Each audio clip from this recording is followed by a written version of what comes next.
Chapter 905. Not long after, Charlotte received a call from Tang Yuyan. At that time, he had just made love to the two ladies. Charlotte hesitated to answer it.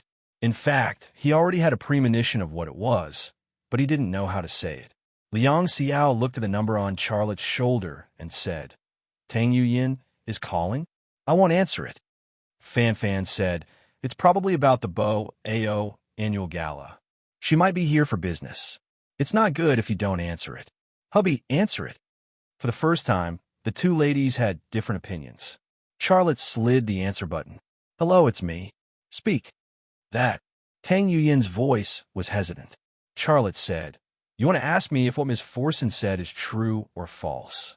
"Well, is what she said true or false?" Tang Yuyan called for this. Of course it's false," Charlotte said. She was now almost the director of 101 innings. Her status was different from before. He had to think before talking to her. "You lied to me." Tang Yuyan's voice was angry. Charlotte smiled bitterly and didn't know what to say. If he were in Tang Yuyan's position, he wouldn't believe it either. "Ms. Forson, the CEO of Lockheed Martin Corporation, do you know the way to this identity? Do you know the popularity and importance of Bo Ao Forum in the world?" Tang Yuyan said angrily, "She dared to say such a thing on such an occasion. How can it be false?" "If you think it's true, then I have nothing to say," Charlotte said. "Where are you now?" Tang Yuyan asked. "Of course I'm in Hainan," Charlotte said. "What are you doing?" Tang Yuyan asked. "I'm answering your call. What do you think I'm doing? Is there anything else? If not." Charlotte wanted to hang up. At this moment, Liang Xiao, who was lying on his shoulder, suddenly said in a soft and sweet voice, "Darling." "Who called?" "Hurry up. I don't have a blanket on me. I'll catch a cold." A few black lines appeared on Charlotte's forehead. He completely believed that Tang Yuyan, who heard Liang Xiao's voice, had already pictured Liang Xiao naked in her mind. "Liang Xiao?" Tang Yuyan's voice followed, sounding a little anxious and angry. "You shameless thing, you actually got a room with her." "Hello? What did you say? Why can't I hear you?" Charlotte pretended to pat his phone. "What time is it? I've been worried sick about you. Yet you're still having fun?" "Hello? Hello? What kind of phone was this?" There's so many problems with domestic products. Charlotte continued to take pictures on his phone. "Humph. Don't pretend. I'm coming right now. You wait for me. I'm going to settle the score with you." Tang Yuyan hung up the phone first. Charlotte threw the phone on the bedside table and said gloomily, "Xiao, why are you making trouble?" Liang Xiao pulled him down, and her naked body was also on top of him. "I just want to make trouble. What can you do to me? Do you dare to touch me?" "I don't dare to touch you." Charlotte's expression was very fierce. "Try and touch me." Liang Xiao was not afraid at all. Charlotte really touched her, but very gently. Fan Fan watched from the side. "Darling, you have to have a plan in mind. I'm afraid there will be some trouble in the next period of time." "Well, I'll think a countermeasure." "You don't have to worry. Forson's accusations are all part of a national mission. I'm carrying out a mission for the country. Do you still want to accuse me?" Charlotte said. "I'm not worried about that. I'm worried about—" Fan Fan did not say it out loud. "You mean the AE capsule?" Fan Fan nodded. "If there really is that kind of drug, I'm afraid there will be people who want to get it. A drug that can make a person's brain and body enter into advanced evolution, obtain powerful abilities, and even a long life. No matter which one it is, there will be people who will be tempted, and inevitably there will be greed. In fact, as long as one thought about Charlotte's current achievements, would there be a lack of people who will be jealous?" Charlotte thought for a moment. "Maybe I should go see Forson." "You want to go see him?" Fan Fan was full of worry. Charlotte nodded.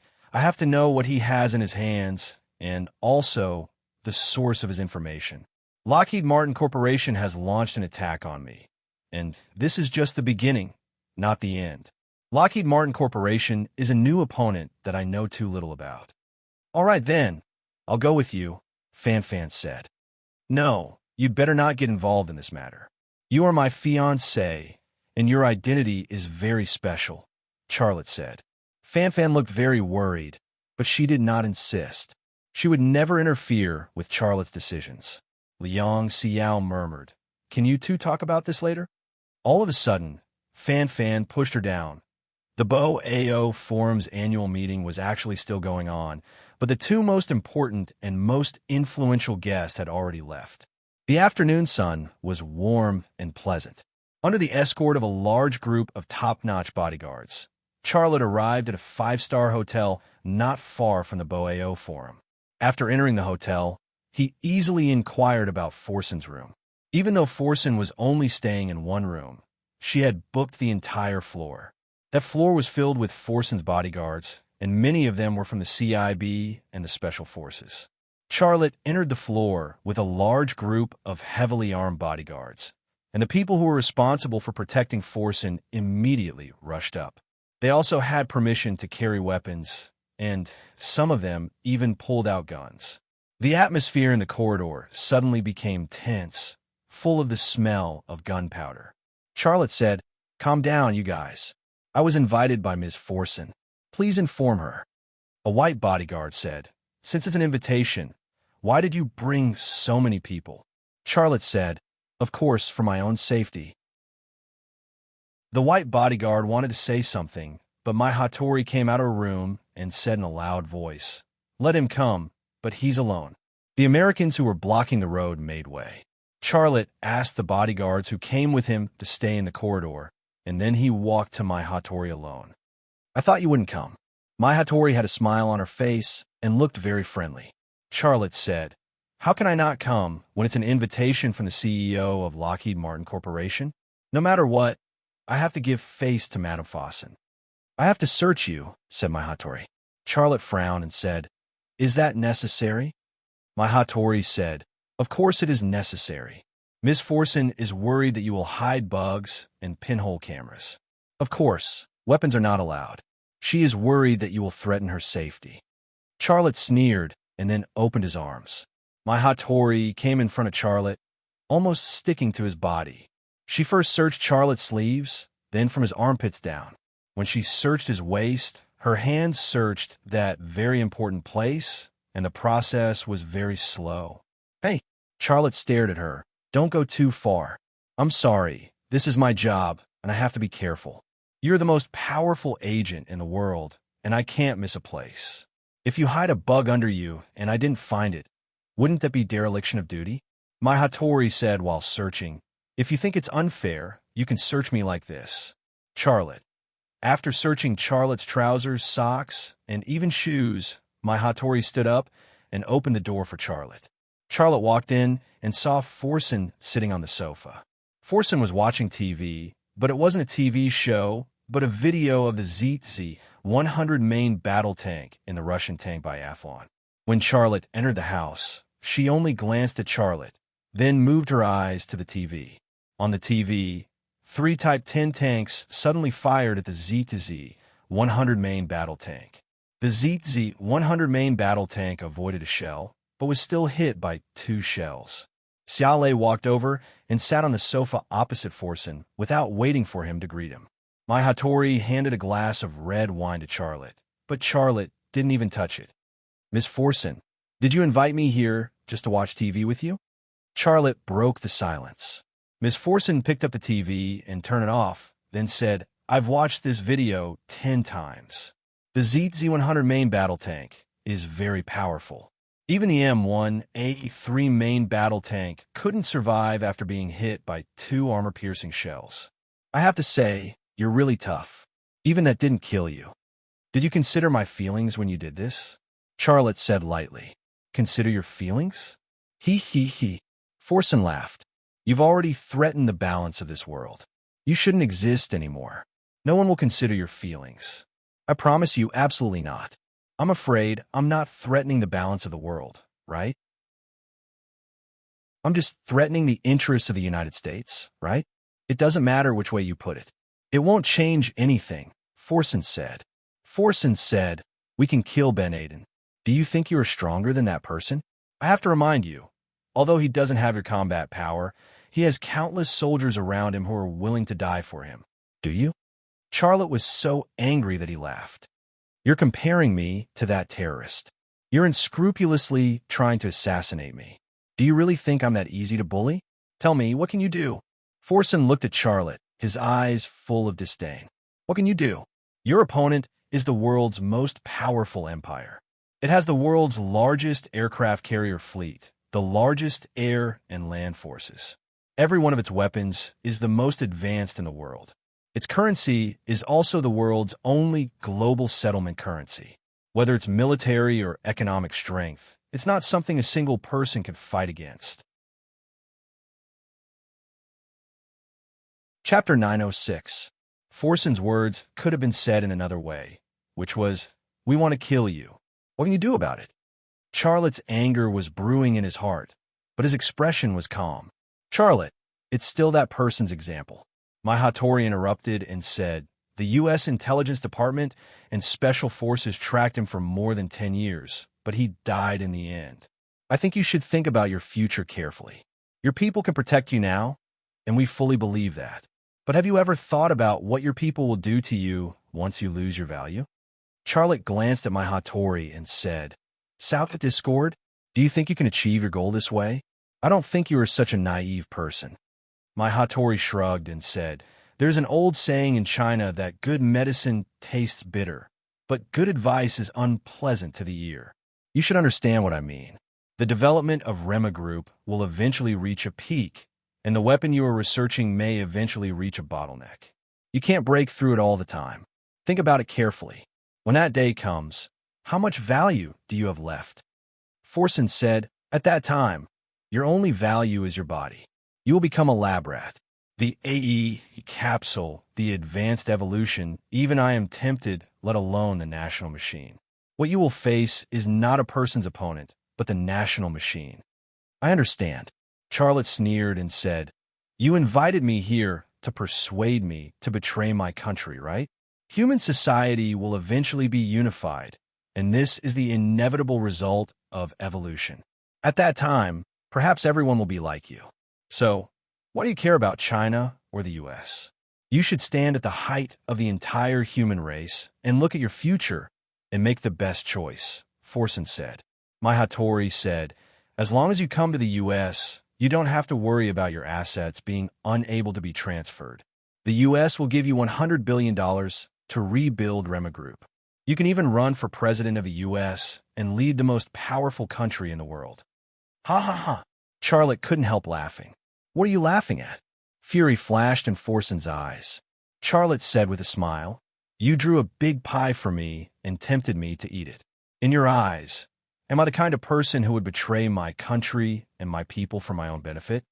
"Patriotism." My Hattori sneered. "You make me laugh. Patriotism is a human virus. Many great people have wonderful descriptions of it. Patriotism, for example, is a pile of combustible rubbish ready to be set alight by any ambitious man to illuminate his name. If that's the case, it shouldn't be hard for you to understand with your intelligence, right?" Charlotte said lightly, "Perhaps what he said is right, but there will always be some fools who are willing to love their country and their people." He thought of Long Bing, the woman he loved deeply. She was a woman who was willing to sacrifice everything for the country. As for him, although he couldn't do that, he would never betray his motherland and his people. Not to mention $100 billion US, even $1 trillion US was impossible. Money. For someone who might only have 2 years to live, was there any difference between $100 billion US and $100 billion US? Was it important? "Mr. Xia, I hope you will think about it carefully." Forsen said, "You should be very clear about the current position of the U.S. and what it wants to achieve. You have threatened the strategic balance of the U.S. and its national interests. So, either you become one of our people or you become the enemy. What happened in Russia and what happened today are just the beginning. You can't afford the following actions." Charlotte understood. This was why Forsen took the opportunity to debate with him on the Bo-Ao forum to reveal his secret. The U.S. government wanted to force him into a corner and then throw him a life buoy. Moreover, this life buoy was studded with dazzling diamonds. He also believed that the U.S. government actually sent out the CEO of Lockheed Martin. This was actually a signal to him, and that was the signal of a tough attack. First hit with a stick, then give a carrot. This was what the U.S. government was best at doing. My Hattori said, You don't have to answer now. We can give you some time, but we don't want it to be too long. It's best if you give us an accurate answer when Ms. Forsen leaves Hainan. Charlotte said, You don't have to wait until that day. I can give you an answer now. Forsen and my Hattori looked at each other. Then they both looked at Charlotte. Charlotte said, My answer is very simple. Bring it on. Forsen snorted coldly. Do you really think you can go against the United States? Charlotte said, You want to kill me, and I've seen your means. You can even make the Japanese self-defense forces fire at me. You also have some so-called secrets about me, which put me in a very passive position. However, I've experienced much more difficult things than this, so I'm not afraid. Also, I want to tell you that I'm not the kind of person who doesn't fight back after being beaten. If you hit me once, I'll hit you once. If you hit me twice, I'll hit you twice. Forsen spread her hands. It seems that we don't need to talk anymore. Charlotte said, I also don't think it's necessary for you to stay in Hainan. Also, I want to tell you that you punched me on Bo AO forum today, so I have to return the favor. Rema Group will start research on drones. I want to build the best drone in the world. My biggest goal is to eliminate the superiority of the United States air power. Forsen didn't want to hear this at all. She glanced at my Hattori. My Hattori made a gesture for Charlotte to leave. Charlotte got up and walked to the door. When he reached the door, he looked back at Forsen and said, Ms. Forsen, let me ask you one last question. Is the FA organization now working for the U.S.? Forsen said coldly, I don't know what you're talking about. Xiaolei wasn't surprised at all, but he still caught a hint of unusualness in Forsen's eyes. Please, Mr. Xia. My Hattori blocked Charlotte's view. Take care. Charlotte opened the door and walked out. When the door closed, Forsen said, Who does he think he is? Superman? Or the leader of the Autobots? Even China doesn't dare to challenge the U.S. now, but he doesn't care about the interests of the U.S. and dares to go against the U.S. government. He's dancing with death.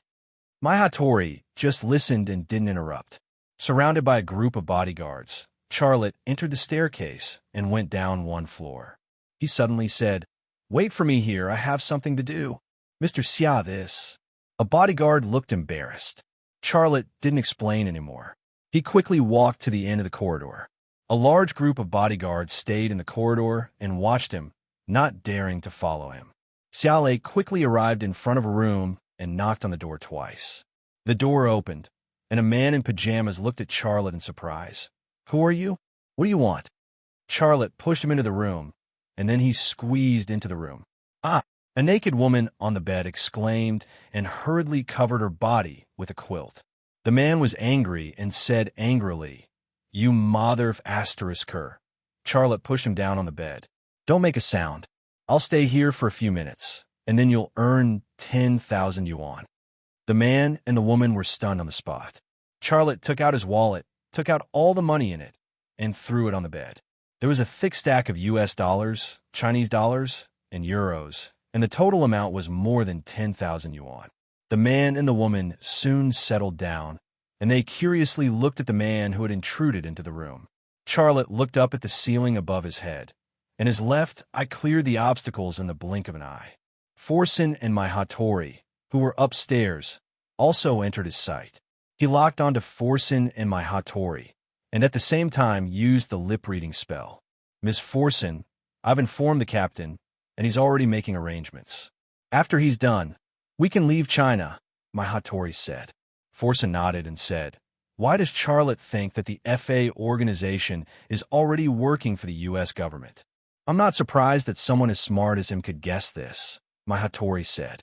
I've dealt with him before, and he seems what? Forsen stared at my Hattori. My Hattori hesitated for a moment before saying, He seems to have an ability to see through things. Often, before danger comes to him, he knows it. I think this is probably why we tried to kill him so many times, but he always manages to escape. The AE capsule. Forsen's voice was filled with excitement. It used to be the highest-level national secret of the U.S., but now it has become a secret known to the whole world. I'm afraid there will be countless people who want to get the AE capsule from him, right? Including those who used to be on his side. Poor him. He doesn't even know what kind of trouble he's facing. Miss Forson, I think that even if Charlotte betrayed his country and people and became an American, his final ending will not be a good one, right? My Hattori said, an existence that can change the history of human evolution. No matter where he goes, which country he serves, his final destination can only be a laboratory, and the cold operating table will be the bed he will lie on. Forson said. There was wisdom in her eyes that could see through the nature of things. He's really pitiful. My Hattori sighed. After leaving China, call the FA organization. They should be doing something, Forson said. My Hattori nodded. Downstairs, Charlotte withdrew his gaze and left the room. His eyes were as cold as a knife. Chapter 907. A bright moon rose from the surface of the sea. The bright moonlight shone on the surface of the sea, and the rolling waves of the sea were like muslin dancing in the wind. But that was just an illusion. The eyes were the best at deceiving people. Xiaolei looked out at the sea, watching it stretch out into the distance, the waves tumbling. Xiaolei's heart also left his body, passing through time and space, shuttling back and forth between past events and people, searching for something. He did not know what he was looking for. He had obtained the armor from the Knights of Hospital. He knew that it was actually a protective suit, but he did not have the courage to wear it and enter the box world. The black-robed man was somewhere in this world. Perhaps he was in Hainan, hiding in a dark basement and preparing to do something, but he did not dare to face him. Zhu Xianyue was also in this world. When would she completely awaken? After awakening, would she be a friend or an enemy? And whether it was a friend or an enemy, she would prey on humans. And now, Lockheed Martin Corporation had entered the role of an enemy, and behind it was the American government that led the current world order. Its threat was also fatal. Every one of these questions gave him a headache, and every one of them brought him great pressure. A convoy entered Charlotte's vision. Even though it was about 1 kilometer away, he could still see it clearly. It was a convoy of military and secret agents. What was to come had come. It's cold, let's go back inside. Liang Xiao's voice came from behind him. Charlotte pulled back his gaze and turned to look at Liang Xiao. Then he opened his arms. Liang Xiao walked over and snuggled into his embrace. Her body was very soft and had a faint fragrance. It was a familiar and warm smell. You're very conflicted right now, and you don't feel good. I don't know how to comfort you, Liang Xiao said gently. But I want you to know that I'm with you and our child. A smile appeared on Charlotte's lips. Don't worry about me. I won't be defeated so easily. For you and our child, I'll be fine. Liang Xiao buried her head in his neck, breathing in his scent, feeling his warmth, his everything. I'm here too. Fan Fan stepped onto the balcony with a charming and gentle smile on her face. Liang Xiao let go of Charlotte, but before she could leave Charlotte's embrace, Fan Fan squeezed her side and hugged her. The hearts of the three of them were tightly intertwined. Honey, don't worry. I'll talk to them face to face and let them realize that this is a conspiracy by the United States. They want us to cripple our martial arts, Fan Fan said after a sweet and warm hug. Charlotte said, remember, if there is a decision against me from above, or if they want to do something to me, you must stay out of it. Don't resist. How can I do that? Fan Fan said, I won't let anyone hurt you. No one. Charlotte said seriously, Fan Fan, listen to me. Don't resist. If that happens, you must stay out of it. You have to protect yourself, because you have to protect our child. You have to make sure that Rema Group doesn't fall into the hands of people with ulterior motives. Do you understand what I mean? Fan Fan bit her lip and nodded. How could she not understand? If something happened to Charlotte, then she would become the most important person on Charlotte's side. Charlotte's child was not only her and Charlotte's child, but also Liang Xiao and Charlotte's child, as well as Jiang Rui and Charlotte's child. They all needed her protection. There was also Rema Group. She had to deal with it according to his last wish and ensure that it didn't fall into the hands of people or groups with ulterior motives. However, the more she understood, the sadder she felt. Unknowingly, a thin layer of mist appeared in her eyes. Liang Xiao's eyes were also filled with tears. The sadness spread on the balcony and did not dissipate.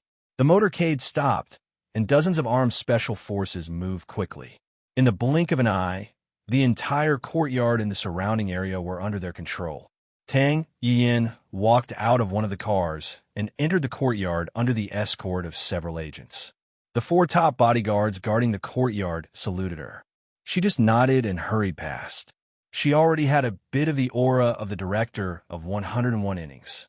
Before entering the house, Tang Yin looked up and saw 3 people hugging on the balcony. It was Charlotte, Liang Xiao, and Fan Fan. At that moment, her heart felt as if it had been stabbed by a needle, and it was bleeding profusely. On the balcony, Charlotte let go of Liang Xiao and Fan Fan and greeted them. "Yuyan, you're here so soon? If I could fly, I would have arrived earlier." Tang Yuyan said, "Are you coming down, or should I come up?" Charlotte smiled. "The scenery up there is not bad. Come up." "Okay, I'll come up." Tang Yuyan entered the door. Liang Xiao said, "She rushed over here and brought so many people with her. I'm a little worried about her." The sound of footsteps came. Charlotte motioned for Liang Xiao to stop talking. Liang Xiao and Fan Fan looked at each other, and the 2 women's eyes moved to the entrance of the balcony. Tang Yuyan walked out of the stairway with a smile on her face. "I didn't disturb your family's sweet time, did I?" "Xiao, go make a cup of tea for Yuyan," Charlotte said.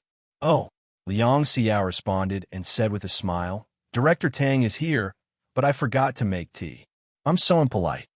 Tang Yuyan said indifferently, "What kind of sarcasm are you spouting? You're now sisters with Bureau Chief Fan. What am I, a small director in your eyes?"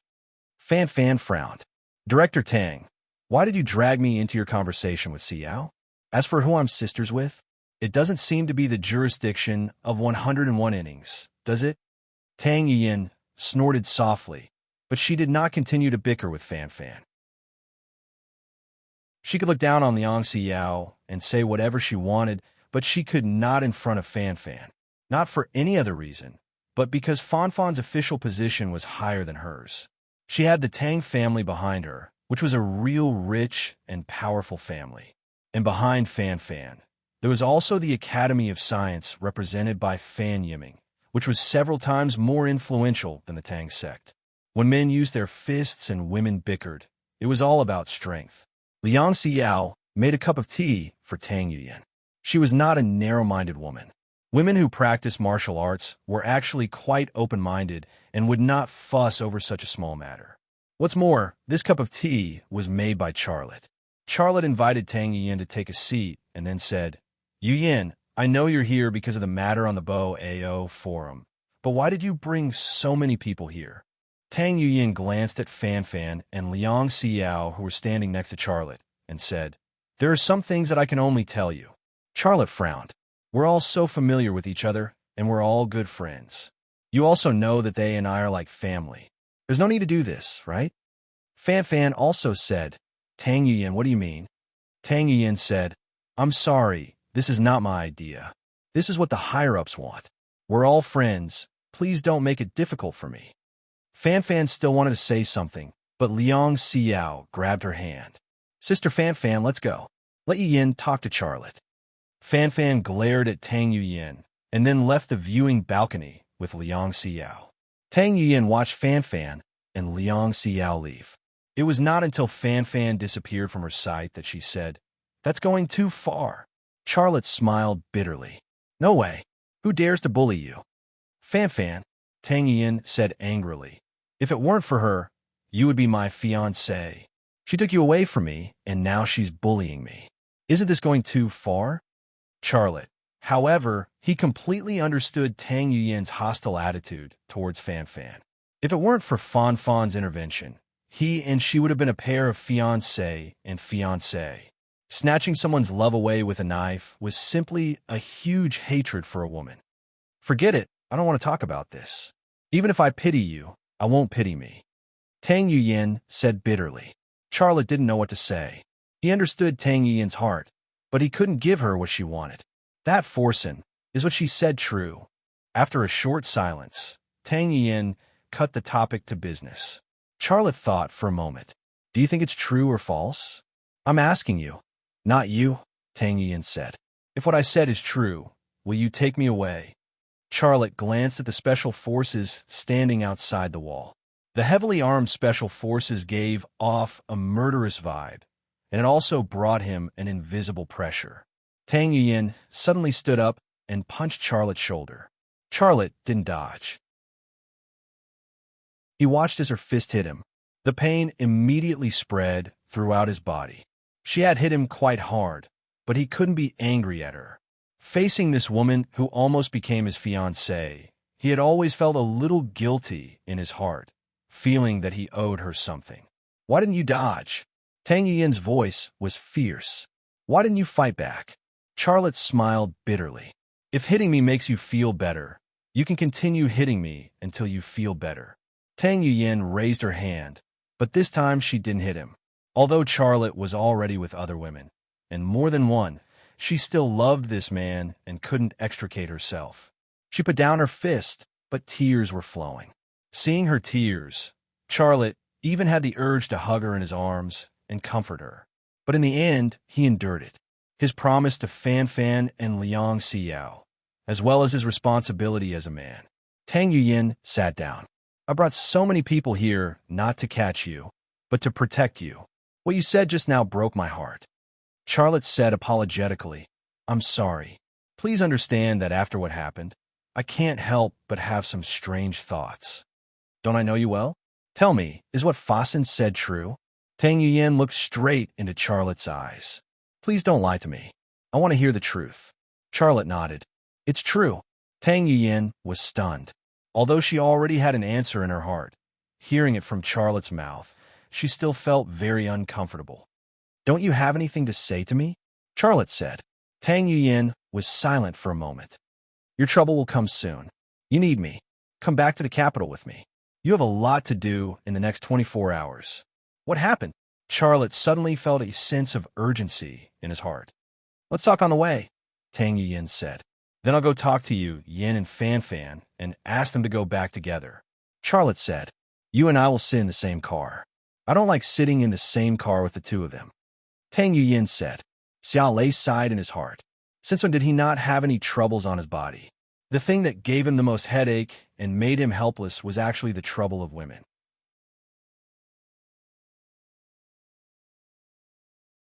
Chapter 908. At dawn, a convoy set off from the capital's international airport and headed straight for Thunder Horse Military Factory. Charlotte and Tang Yuyan sat in the same car. He had a lot on his mind. As soon as they got off the plane, Fan Fan was picked up by a car. She didn't even say where she was going. Even though Tang Yuyan said they would talk on the way, she still hadn't said a word. He tried to call his father, Xia Changhe, in the airport's restroom, but his phone was switched off. These things made him worried and annoyed. The convoy drove off. When they weren't far from Thunder Horse Military Factory, Charlotte couldn't hold it in any longer. Yuyan, we'll reach White's Tag soon. Are you still not going to tell me? Tang Yuyan bit her lip. I have orders. You. Charlotte was taken aback. Oh, forget it then. I understand. Even though that was what he said, he was actually feeling sad inside. On the snowy mountains of Tavong, in Shi Province, he could take off all his clothes to keep her warm. He could face 100 enemies alone for her without abandoning her. Now, he needed help and some information. However, she was worried about the order to keep her mouth shut. But he could understand her. No matter what happened, she would always consider the interests of the Tang family first. If she ignored the order to keep her mouth shut, she might lose her position as head of 101 innings, which was exactly what the Tang family valued the most. If she didn't do that, it wouldn't be Tang Yuyan style. After some hesitation, Tang Yuyan said, Don't worry, Lei. Nothing will happen. Even if there is, it's just... Xiao Lei interrupted her, forcing a smile at the corner of his mouth. I'm fine. What haven't I been through before? I don't believe that we'll cripple ourselves after the Americans played such a dirty trick. Are they going to send me to a lab to be a lab rat? It's not you. Tang Yuyan finally said, My mission is to bring you back and take your father away to help with the investigation. Take my dad away? Yes, according to Fasten's description, your father was the one who stole the AE capsule from the American AE Research Center. What was the nature of the AE Research Center? Were the AE capsules mass-produced? This is extremely important information. We need to understand it, Tang Yuyan said. That's all. I'm in charge of these. Someone else is in charge of you, but I don't know what his job is. Tang Yuyan said. After saying these words that had been bottled up in her heart, she felt a little more relaxed. You have a gag order. Why are you telling me this? On the Tavong Snow Mountain, you gave me all your clothes. Even when facing so many enemies, you weren't willing to abandon me and escape alone. You can do all this for me. If I still think about myself and the Tang family's interests, then I won't forgive myself. Tang Yuyan said. In the end, she still took this step. Although it was a little late, she still took it. What personal future, the family's interests in the moment she opened her mouth, all disappeared and became unimportant. Thank you. Charlotte's mouth revealed a trace of a smile. The previous feeling of hurt disappeared. Tang Yuyan shifted her gaze and glared at Xia Lei, her eyes filled with anger. Charlotte gave a hollow laugh. Pretend I didn't say anything. After a pause, he said, Can you tell me, where will you take my father? How long will the investigation process take? The first place to go is certainly 101 innings, but I don't know after that. Tang Yuyan said. As for how long the entire investigation will take, I'm not sure.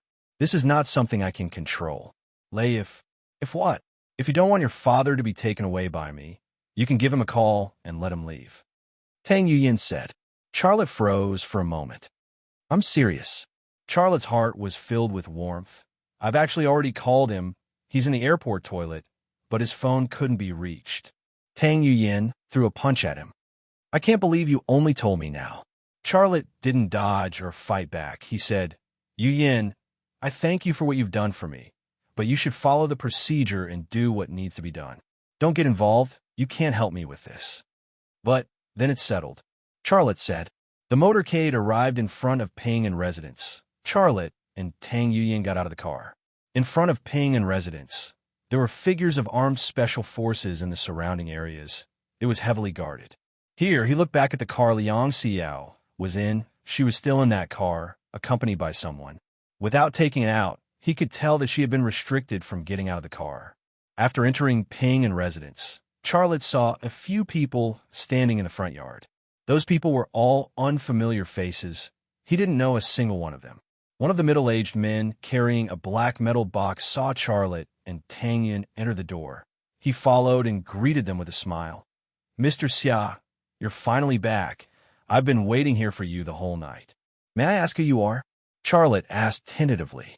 My surname is Sun, Sun1. I have some work that I need your help with, Mr. Xia. And it's a very simple work. Please don't worry about it. Sun1 was very polite. Charlotte said, No problem. His left eye twitched slightly. His X-ray vision swept over Sun1's pocket. He wanted to see Sun1's work permit or something, but this Sun1's pocket was even tighter than his face. There was nothing inside. His gaze then shifted to the metal box in Sun1's hand. He slightly increased the intensity of his X-ray vision, and then he saw the contents of the box.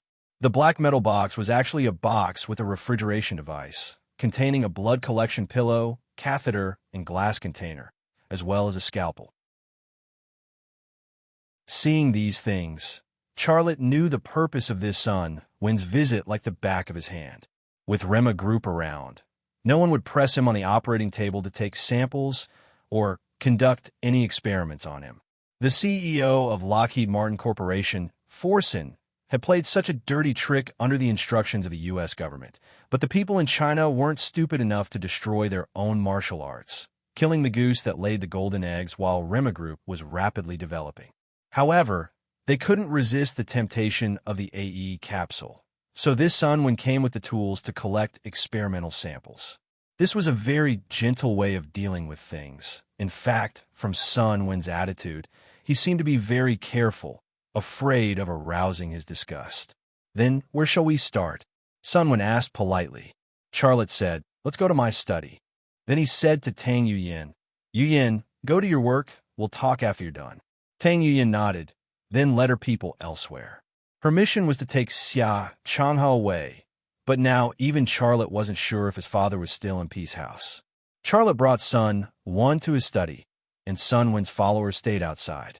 Charlotte invited Sun Wen to take a seat, then asked, "Mr. Sun, what would you like to drink?" "Mr. Xia, you're welcome." Sun Wen smiled, looking very friendly. He placed the freezer on the coffee table. Charlotte asked tentatively, "Mr. Sun, may I know which department you work in?" "Hee hee." Sun Wen chuckled. "Mr. Xia, if I can tell you, I will definitely tell you. You know, sometimes we all encounter situations where we have no choice but to do it. It's the same for the country. Sometimes we encounter things that we don't want to do, but we have to do it." This was an explanation for Charlotte. The AE capsule that could allow humans to advance in evolution, whether it was in the United States or China, was an unimaginable national interest. In fact, even if it was pushed back 50 years, it would still be a national interest that would be fought for, let alone now. In the face of such a thing, even if Charlotte was playing the role of the leader of China's military, the country couldn't ignore the existence of the AE capsule and would definitely take some action, even if it was just a gentle action. Charlotte said, "Everyone has times when they have no choice. It's okay, I can understand. Mr. Sun, then let's not waste time. You want to take samples, right? Let's start." Sun Wen was slightly stunned. "Mr. Xia, you know why I'm here?" Charlotte said, "Forson from Lockheed Martin Corporation said something on the BOAO forum. You've been waiting for me here all night with a freezer. If it's not to take samples back for research, then what is it?" Mr. Xia is really a smart person. "Okay, then I'll start." Sun Wen opened the freezer and put on a pair of antibacterial gloves. The sampling process was very smooth. Sun Wen first took a few blood samples, then used a scalpel to cut about 1 square centimeter of skin tissue from Charlotte's finger. Then he collected Charlotte's hair, saliva, and so on. In the process, he also asked Charlotte some questions. "Mr. Xia, what does that capsule look like?" "AE capsule?" "Yes, I'm talking about the AE capsule." Charlotte smiled. "It's been almost 10 years. How can I remember it clearly? At that time, I was not in good health and often took medicine. I don't even remember what medicine my father gave me. If that AE capsule really exists, I don't know what it looks like. I think it should be similar to ordinary capsules." "You're not sure that the AE capsule really exists?" If the United States has really developed that kind of drug that can allow people to enter advanced evolution, they must have already used it in their military system. Compared to the question of whether the AE capsule really exists, I'm actually more worried that this is an American conspiracy. The Rema Group has already begun to disintegrate their advantage in the military field. They are gradually losing their strategic balance. If I'm defeated, the Rema Group will not be able to research more advanced weapons for the country. Isn't it obvious who benefits at a glance?" Charlotte said. Sun Wen's identity must not be simple for him to be in charge of this matter. Xiaolei didn't say these words to him to solve any problems. Instead, he wanted to pass on his words through Sun Wen.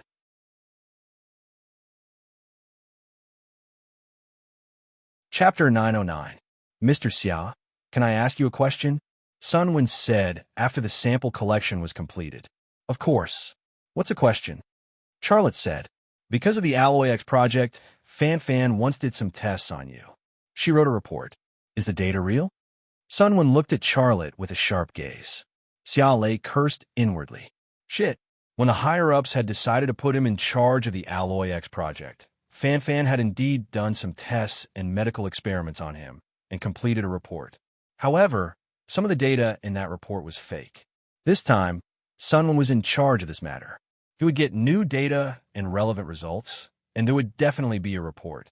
If his report was too different from Fan's, Fan would become the liar, and he would be in trouble. His mind was racing, but Charlotte's expression did not change. Most of the data is real, but some should not be very accurate. "Oh, why?" Charlotte said. "My condition was not very stable at the time. I would often have some hallucinations. In addition, my heart rate was not very stable. There were also symptoms of abdominal pain, pneumonia, and so on." Sun Wen said in surprise, "Why didn't it say in the report? Why did you have these symptoms?" Charlotte said, "Mr. Sun, since you know about the Alloy X project, I think you must know about the existence of that metal. There was once a group of experts in charge of studying that metal, but those experts all died. I was the only one who could come into contact with that metal. Although I don't know why, I was also affected at the beginning. I feel that it is already a miracle that I'm still alive now. As for why you asked me why I did not write it in the report, that has nothing to do with Fan. It is my reason. I did not want the leaders to worry, so I deliberately hid it. During that period, I actually cheated in those experiments. Sunwin was silent for a moment before saying, "So that's how it is. Thank you for trusting me and telling me this. This is very important for my future work." Charlotte said, "You're welcome. You and I are working for this country. We all want to make this country better and stronger." Sunwin smiled and nodded. "I admire Mr. Xia's contributions to this country. Really, you are the cornerstone of our country's military industry. We can't do without you. Mr. Sun, you're too polite. Well, that's my job for now. After a while, I will come to find Mr. Xia and do some medical tests on you. Is that okay? What kind of medical examination? X-ray scans, MRI scans, and so on. No problem." Charlotte agreed readily. "Well, see you next time then." Sunwin shook hands with Charlotte before leaving the study with the freezer. Xiaolei wasn't actually worried that Sunwin would be able to obtain any valuable results. He knew his body condition very well. His body was not much different from a normal person's. The current medical examination equipment would not be able to find anything. His evolution was mainly reflected in his left eye and brain. The former could not be checked at all, while the latter was the mysterious energy hidden deep in his brain. It was similar to the slightly glowing mineral powder in Zhu Xuanyue's brain. These were also impossible to find out. The result of this gentle action was not difficult to guess. His body may be healthier than ordinary people, and his various data were better, but it was not to the extent of advanced evolution. Therefore, the higher-ups had to face two choices. The first was to escalate the gentle action into a more aggressive action. However, that was equivalent to falling for the United States' trick and destroying their own martial arts. The other choice was to maintain the status quo and wait for the right time. It was quiet in the study. Charlotte sat quietly on the sofa. He could not help but think of what Folsom said to Mai Hattori, an existence that could change the history of human evolution. No matter where he went or which country he served, his final destination could only be the laboratory. The cold operating table would also be his final bed. Although they were enemies, he felt that Folsom was telling the truth.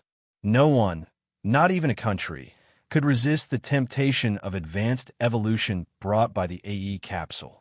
An elephant burns its body with its teeth, and a clam cuts its body with its pearls. This was his fate. After a while, Charlotte suddenly laughed maniacally. "I still have more than 2 years left. Why should I think so much? In 2 years, the Rema Group can develop as much as it can and build as many weapons as it can. If I die, they can do whatever they want with my body. If they can get any results, it will be my last contribution to the Chinese people. If the Chinese become the most powerful race in the world because of me, then what's wrong with that? If I don't go to hell, who will?" He only had 2 years left in his life. Looking at this matter from this perspective, it was actually not a big hurdle to cross. Footsteps sounded. Tang Yuyan appeared at the door of the study. "Your father is missing." Charlotte put away his thoughts. "Missing?" Tang Yuyan shrugged. "Before I left for Hainan last night, a special force team sealed off this place and stopped everyone from leaving. At that time, your father was still at home. But now he's gone. No one saw him leave." Charlotte showed an innocent expression. "I don't know." Tang Yuyan rolled her eyes at Charlotte. "I'm not here to ask you. I'm just here to tell you the situation. Is your father really an agent of the FA organization? I think your father is a wolf in sheep's clothing. If he's so powerful, why would he be under the FA organization?" Charlotte was stunned. This was the first time he heard of such a thing. Tang Yuyan might not have thought of this on purpose. It was a coincidence. But after careful analysis, the situation she described could possibly be real. "Does my father have a secret that he hasn't told me? He's an agent of the FA organization. After being hunted by the FA organization for so many years, he still formed the Chinese Zodiac battle team. Also, he never told me who Snake was. Questions popped up in Charlotte's mind. Why did he run away? Tang Yuyin asked. Charlotte smiled bitterly. You know what kind of person my father is. If he doesn't want to do something, no one can force him. Back then, Xia Shui and I were in so much trouble, but he refused to show up. Now that he wants to leave, who can stop him? But I'm guessing that he probably doesn't want to be investigated. Now I can't report back. You father and son really give me a headache. Tang Yuyin sighed. I must have owed the Xia family in my past life. Tang Yuyin plopped herself down on the sofa and stared straight at Xia Lei. All right, there's no one else here. Come and chat with me. What else do you want to talk about? You. What do I have to talk about? Of course, I want to know everything about you. Tang Yuyin said. Charlotte smiled. Is there anything about me that you don't know? I say, don't join the fun. I'm already frustrated enough. Okay, then I'll ask you a question. If you answer me, I won't bother you anymore. All right, go ahead and ask. Well, Tang Yuyin hesitated. You sleep with Fan Fan and Liang Xiyao. Can you satisfy them at the same time? Charlotte was speechless. He thought that she would ask him questions related to the AE capsules. He didn't expect her to ask such a question. Answer me. You promised, Tang Yuyin urged. Xiao Lei smiled wryly and forced himself to nod. He couldn't say it out loud, but it was a silent agreement. Is this because of your body's evolution? Tang Yuyin asked again. Charlotte frowned. Didn't you say that you wouldn't bother me if I answered your question? It's the same question. Charlotte looked at Tang Yuyin speechlessly. There was no reason for a woman to be so shameless. On the Dawang Snow Mountain, in such a cold environment, you gave me all your clothes, and yet you continue to fight. Is this also because of your evolution? Tang Yuyin had obviously forgotten her promise with Charlotte. Charlotte got up and walked to the door. I'm going to check on Xiyao. She's pregnant. She can't sit in the car all the time. Tang Yuyin still had a lot of questions to ask, but Charlotte's words stopped her. His words were like a knife that stabbed into her heart. It was very painful. Charlotte walked out the door and sighed in his heart. I'm sorry. It's better to be quick. It doesn't matter if you hate me. He didn't walk far before he saw two women coming from the direction of the main entrance. One was Liang Xiyao, and the other was Longbing. He wasn't surprised that Longbing would come to his house at this time. Longbing walked up to Charlotte and whispered, Are you okay? Although it was just a simple sentence, her eyes were filled with concern and worry. Charlotte said, It's okay. I can handle it. Longbing suddenly leaned over to Charlotte's ear. I didn't dare to call you. You have to be careful during this time. Charlotte nodded. At this time, Tang Yuyin came out of the study. She greeted Longbing. Bing, when did you come? I just came, Longbing said. Liang Xiyao said, Bing, come to my room. It's cold outside. Well, okay, I'll go to your room. Longbing agreed readily. Tang Yuyin said, Bing, come with me. Don't disturb the couple's love. It's a romantic night. Liang Xiyao stared at Tang Yuyin, but she didn't say anything. Longbing said to Liang Xiyao, Xiao, let's do it another day. Okay. Liang Xiyao nodded. Longbing suddenly leaned over to Charlotte, hugged him, and then kissed him on the face. Don't worry. I'm here. Call me if you need anything. Do anything. She was such a woman. She looked cold, but she was passionate. You be careful too, Charlotte said. Okay. Longbing let go of Charlotte. She waved to Tang Yuyin. Why are you still standing there? Aren't you going to do something? Tang Yuyin came back to her senses. She walked quickly. When she passed by Charlotte, she glared at Charlotte. Your house is so messy. Charlotte just smiled and said nothing. It's okay. I enjoy it.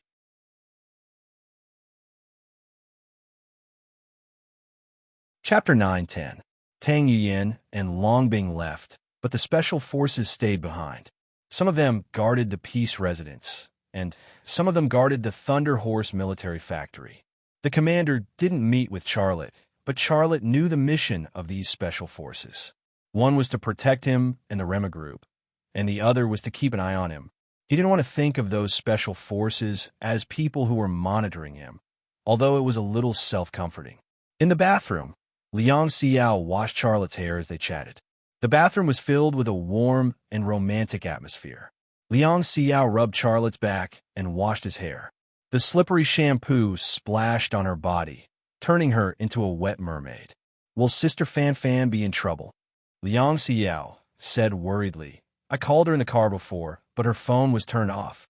I don't know, but don't worry, it should be fine. Charlotte said, if they believe the existence of the AE capsule, the person they should be looking for is me, and the person in trouble should be me. Liang Xiao sighed. I hope it's okay. I'm really worried about her. Charlotte slowly stood up. I'll ask someone tomorrow.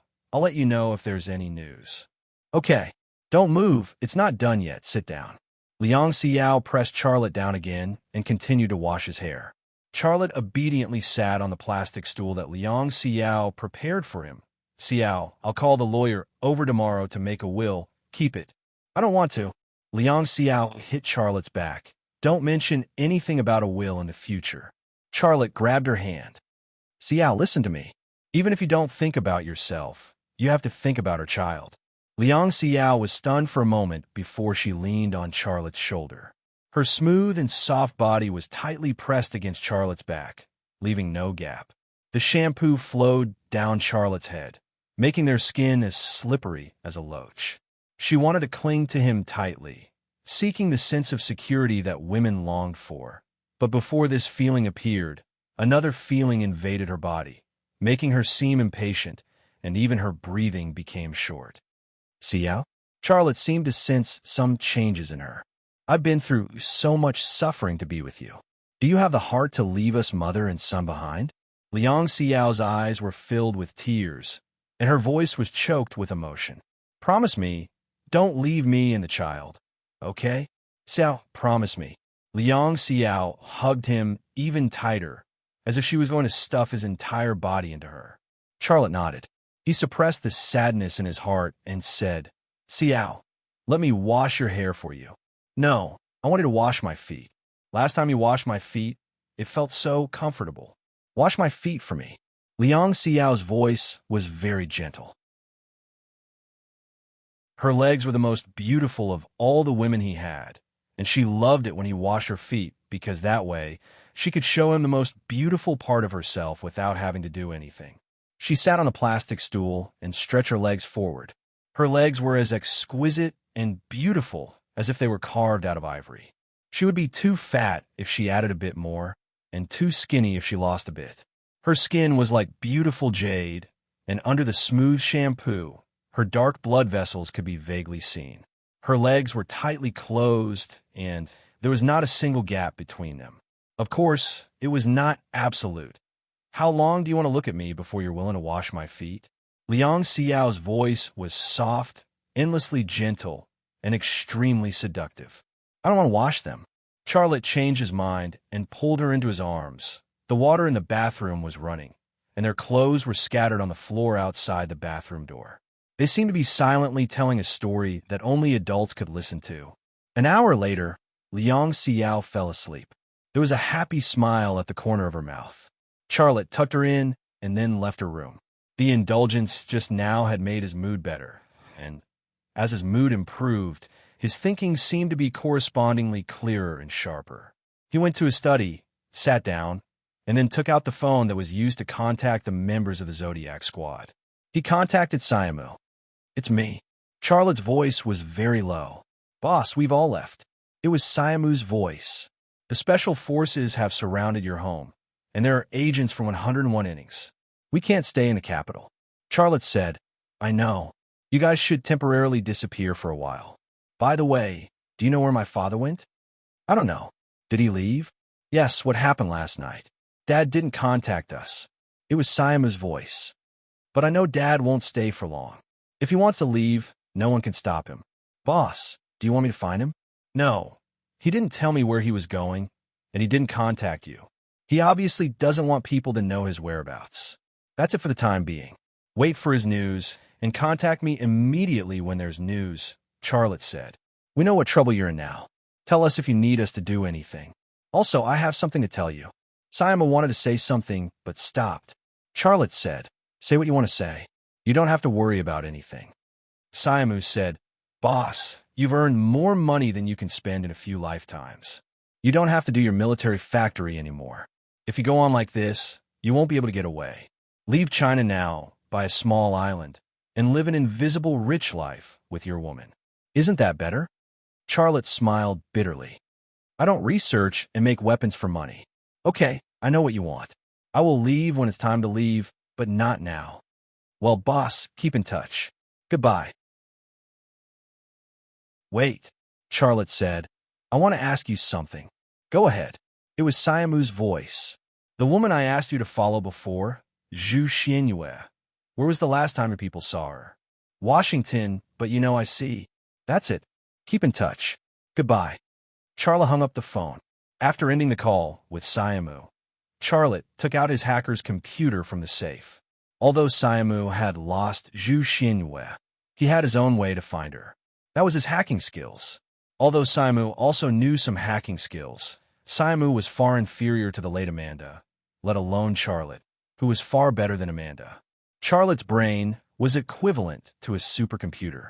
On this basis, coupled with the hacking skills he had mastered, he was fully capable of sitting in his study and finding Zhu Xianyue in the United States. Zhu Xianyue was a bomb he had placed in the United States. The United States wanted to force him into a corner, and the CEO of Lockheed Martin Corporation, Forsen, had won the first battle for the United States. Now it was time for him to do something. In this world, other than the Black Robe Man and Zhu Xianyue, no one could punch him and dodge his counterattack. The study was quiet. The hacker's computer was running very quietly. Charlotte's fingers danced on the keyboard, entering commands one by one. His speed was so fast that the naked eye couldn't follow him. One could only see the afterimage left by his fingers moving on the keyboard.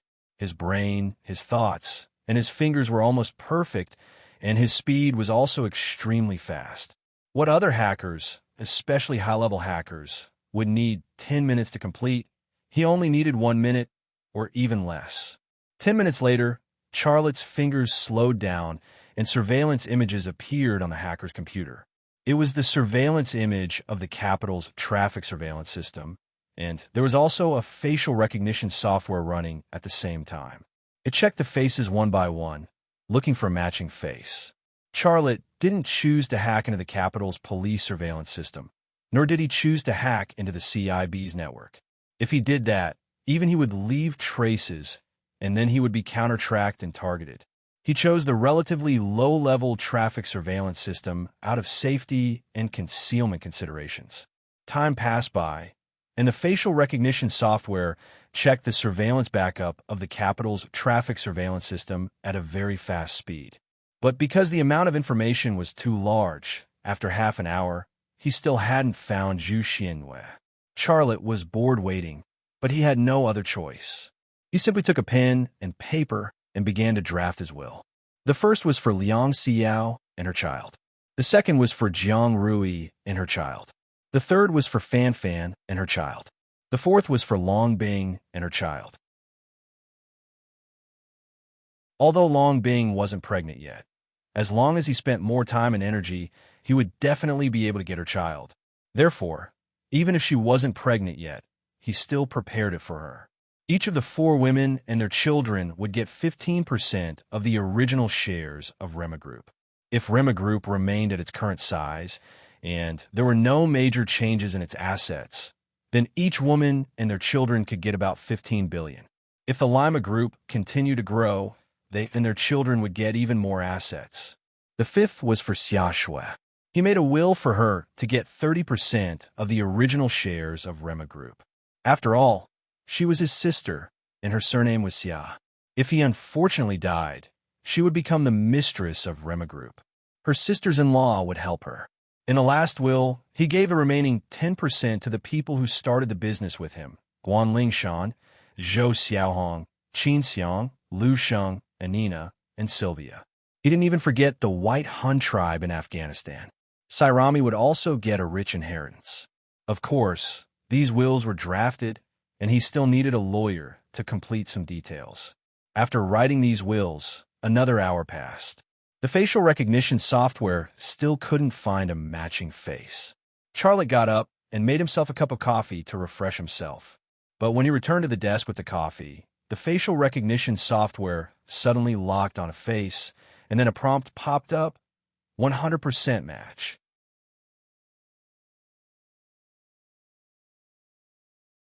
Chapter 9:11. Charlotte's gaze moved to the face that was locked on by the facial recognition software. When he saw the face clearly, he couldn't look away anymore. It was Zhu Xuanyue's face. On the screen, Zhu Xuanyue was wearing a thin set of clothes. She looked out of place compared to the Americans around her who were wearing down jackets and winter clothes. However, she didn't look cold. She was very energetic, and her eyes were staring in one direction like she was looking for something. The look in her eyes was like that of a falcon on its hunt. She appeared at the entrance of a supermarket, and the roadside surveillance camera happened to capture her image. Charlotte glanced at the time on the surveillance screen, and his brain calculated the time difference almost instantly. This image was taken 10 minutes ago. From the direction of her toes, she seemed to be entering the supermarket to buy something. He typed a series of commands on the keyboard.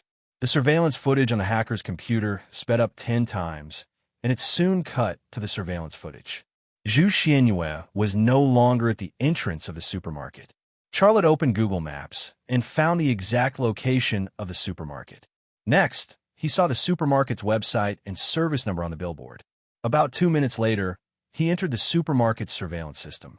The surveillance footage on the hacker's computer switched to the surveillance footage inside the supermarket. He soon found Zhu Xuanyue. She was standing in front of a shelf, looking at a brand of tampons on the shelf.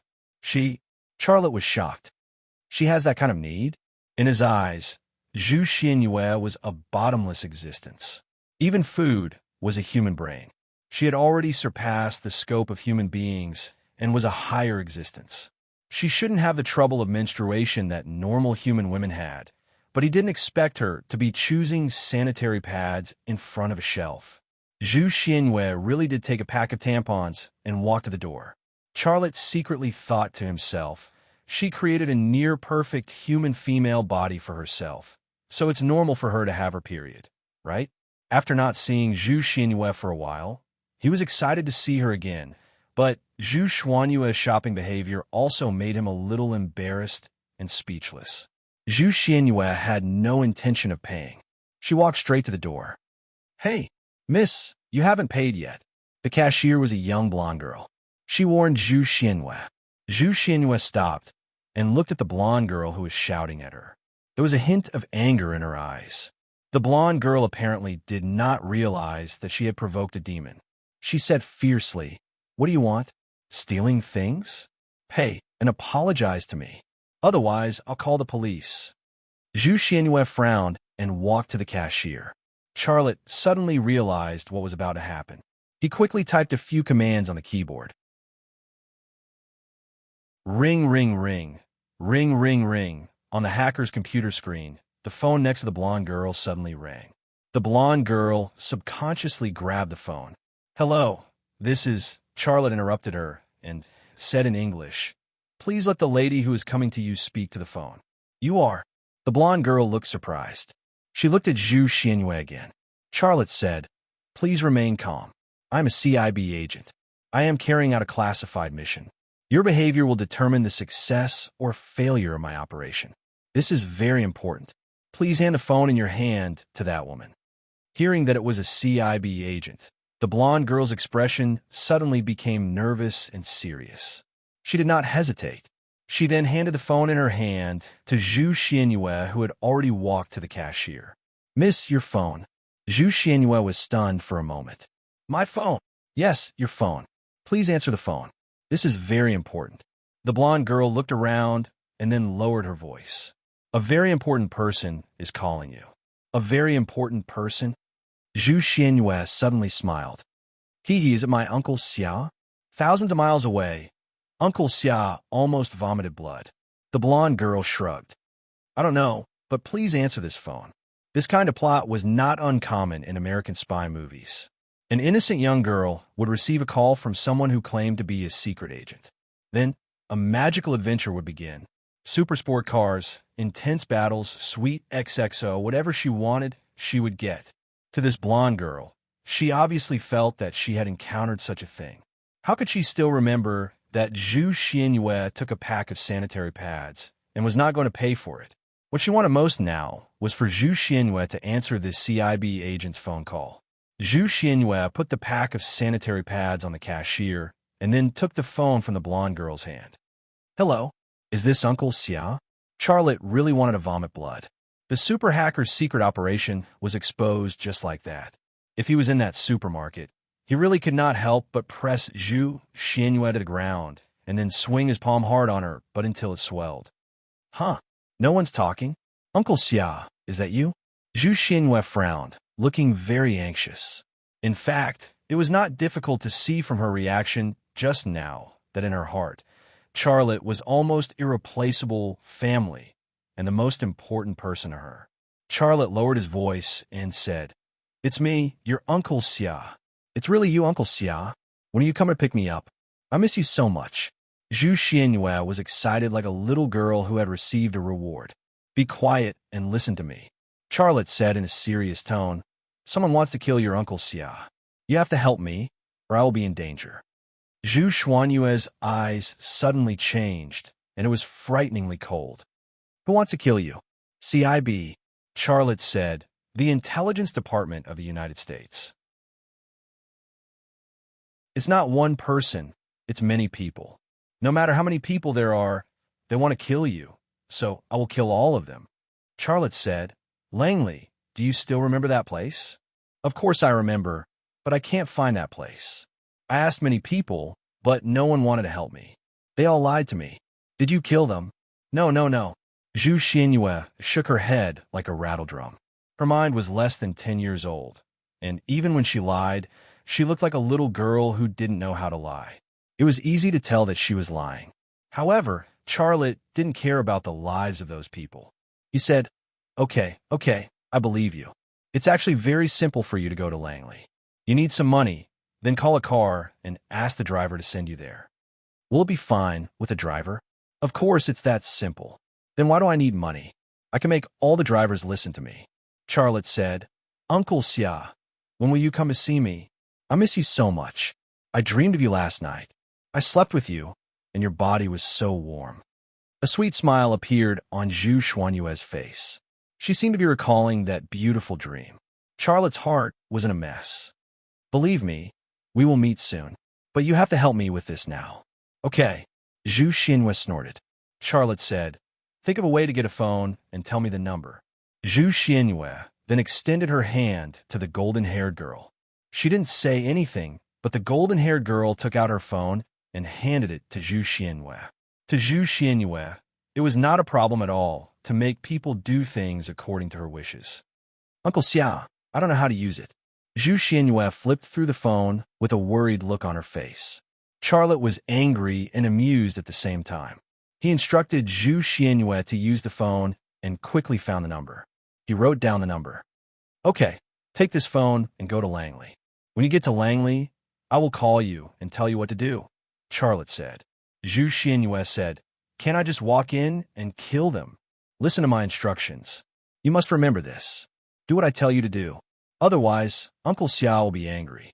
If Uncle Xia is angry, he won't come see you." Xia Lei threatened her. "Don't leave me, Uncle Xia. I will listen to you, okay? I will do whatever you want me to do. I don't need anything now." Zhu Xianyue looked very nervous. Charlotte's heart softened. He felt that Zhu Xianyue was actually very pitiful. She had no friends in this world, nor did she have any relatives. She had lived alone for a long time. Who could understand her loneliness? Now she finally had an uncle like him, but this uncle of hers was cruel enough to drive her to the United States. There were always such helplessness in life. There were some things you were not willing to do, but for some unavoidable reasons, you had to do it in the end, even if it would break your heart and make you bleed. "Xianyu." Charlotte hesitated for a moment and said, "Do you blame Uncle Xia for sending you to the United States?" "Yes, no," Zhu Xianyue said. "What kind of answer is that? At first, I blamed you in my heart, but now I understand that what I did was wrong. There are some things that I can't eat and some things that I can eat. I have learned how to distinguish them. I only eat what I can eat now. How did you distinguish them? Lie to me. Those who lie to me are bad people. I eat bad people. Charlotte's heart was suddenly relieved, and a smile appeared on his face. You did well. When this is done, I will come and find you. And, Uncle Xia, you are so kind.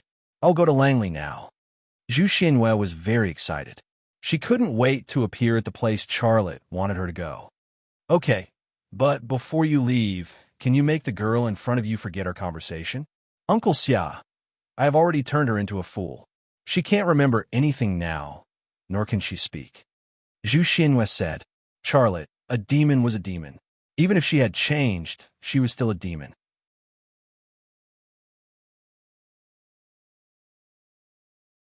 Chapter 9:12. Walking out of the supermarket, Zhu Xianhua looked at the situation on the street, and then walked straight to a police car parked on the side of the road. A white policeman sat in the car, enjoying a hamburger. His eyes wandered on the street, and when he saw a beautiful woman, he would pause and glance at her butt. Like most Western men, he liked women with big butts. The white police car soon found an Asian girl walking towards him. She was a little too beautiful. The only thing that made him feel a little unnatural was the pack of sanitary pads in the girl's hand. He looked at the Asian girl's full and firm chest and wondered which Asian country this girl was from. He thought of Japan and Korea. Zhu Xianhua walked to the side of the police car, opened the door, and then got in. The white policeman looked at Zhu Xianhua in surprise. He was stunned for a moment, and then said, Who are you? What do you want to do? Drive, Zhu Xianhua said. The white policeman found it interesting. Where are you driving to? Langley, Zhu Xianhua said. The white policeman said, What are you going to Langley for? I'm going to the CIA to kill people. Zhu Xianhua looked at the white policeman. Her eyes were as dark as ink, like two black holes. Crazy. The white policeman was about to pull out his gun, but before he finished this action, his whole body became quiet. He threw away the hamburger in his hand, then started the car and drove in the direction of Langley. Charlotte, who was far away on the other side of the ocean, couldn't help but smile bitterly. He regretted not telling Zhu Xianhua what kind of car they should hail, so Zhu Xianhua had to hail a police car instead. If a police officer drove his police car away from work, the police station that the white policeman was in would definitely ask him why he did it. If he didn't respond, it would easily arouse the suspicion of the police station, and they might even send people to intercept and investigate. But no matter what the situation was, he was not worried about Zhu Xianhua, because even if all the police in Washington were dispatched to arrest Zhu Xianhua, the one who would die would not be Zhu Xianhua, but those police officers. Zhu Xianhua could treat them as food and eat them. She could also make them shoot each other, shoot themselves, or even jump off a building. There were many ways to die. Half an hour later, the police car left the city and entered a suburban road without surveillance cameras. The image of the police car also disappeared from the hacker's computer. Charlotte turned off the computer and left the study. When he reached the door, he suddenly stopped and thought quietly in his heart, I'm directing a demon to kill people. Just now, I didn't even care that Zhu Xianhua ruined the life of a young American girl, and I didn't care about the outcome of that Caucasian police officer. His outcome will definitely be worse than that Caucasian girl's. Not only do I not care about these things, I'm even directing her to kill people at the CIA. If I do this, what difference is there between me and her? In the face of the attack from the United States, he was angry, and he wanted to fight back. But because of his fight back, innocent people would die. In order to achieve his goal, he would do anything. Then, what difference was there between him and those terrorists who tied bombs to their bodies and went to the market to blow themselves up? Although he did not tie a bomb to the United States, Zhu Xianhua was his bomb, and it was even more powerful. My enemy is the U.S. government, the CIA, and Lockheed Martin Corporation. These are not a single person, but an organization. I want to fight back. If my goal is to kill people, then what difference is there between me and those terrorists? I asked Zhu Xianhua to kill all the people at the CIA, and soon, new agents will join in. Do I have to kill people again and again? Can I kill all the Americans? Charlotte asked himself. He thought of the cashier at the supermarket. She was so young. She had parents who loved her, and maybe a lover who yearned for her. But because of the appearance of Zhu Xianyue, her parents and her lover had already lost her. She would spend the rest of her life like a log. What did she do wrong? She did not do anything wrong.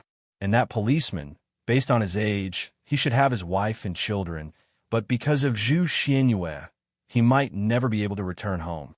His wife and children would lose him forever, and they would live in sorrow and pain. What did he do wrong? He did not do anything wrong. Zhu Xianyue was a powerful bomb in his hands, and he could not use her like this. He had never seen those ordinary Americans as his enemies. No matter what kind of war it was, the people who were hurt were always the ordinary people, not the elites who started the war. I won't do things that are inhumane. Soon, Charlotte made a decision in his heart. He took out the satellite phone and dialed the number he had written down. Soon, Zhu Xuanyue's voice came from the satellite phone. Uncle Xia, I haven't arrived yet. Charlotte took a deep breath. Tell him to turn around and return to Washington. Huh? Why? Zhu Xianyue asked curiously. Didn't you want me to go to the CIA to kill people? The CIA wants to kill you, and I want to kill all of them.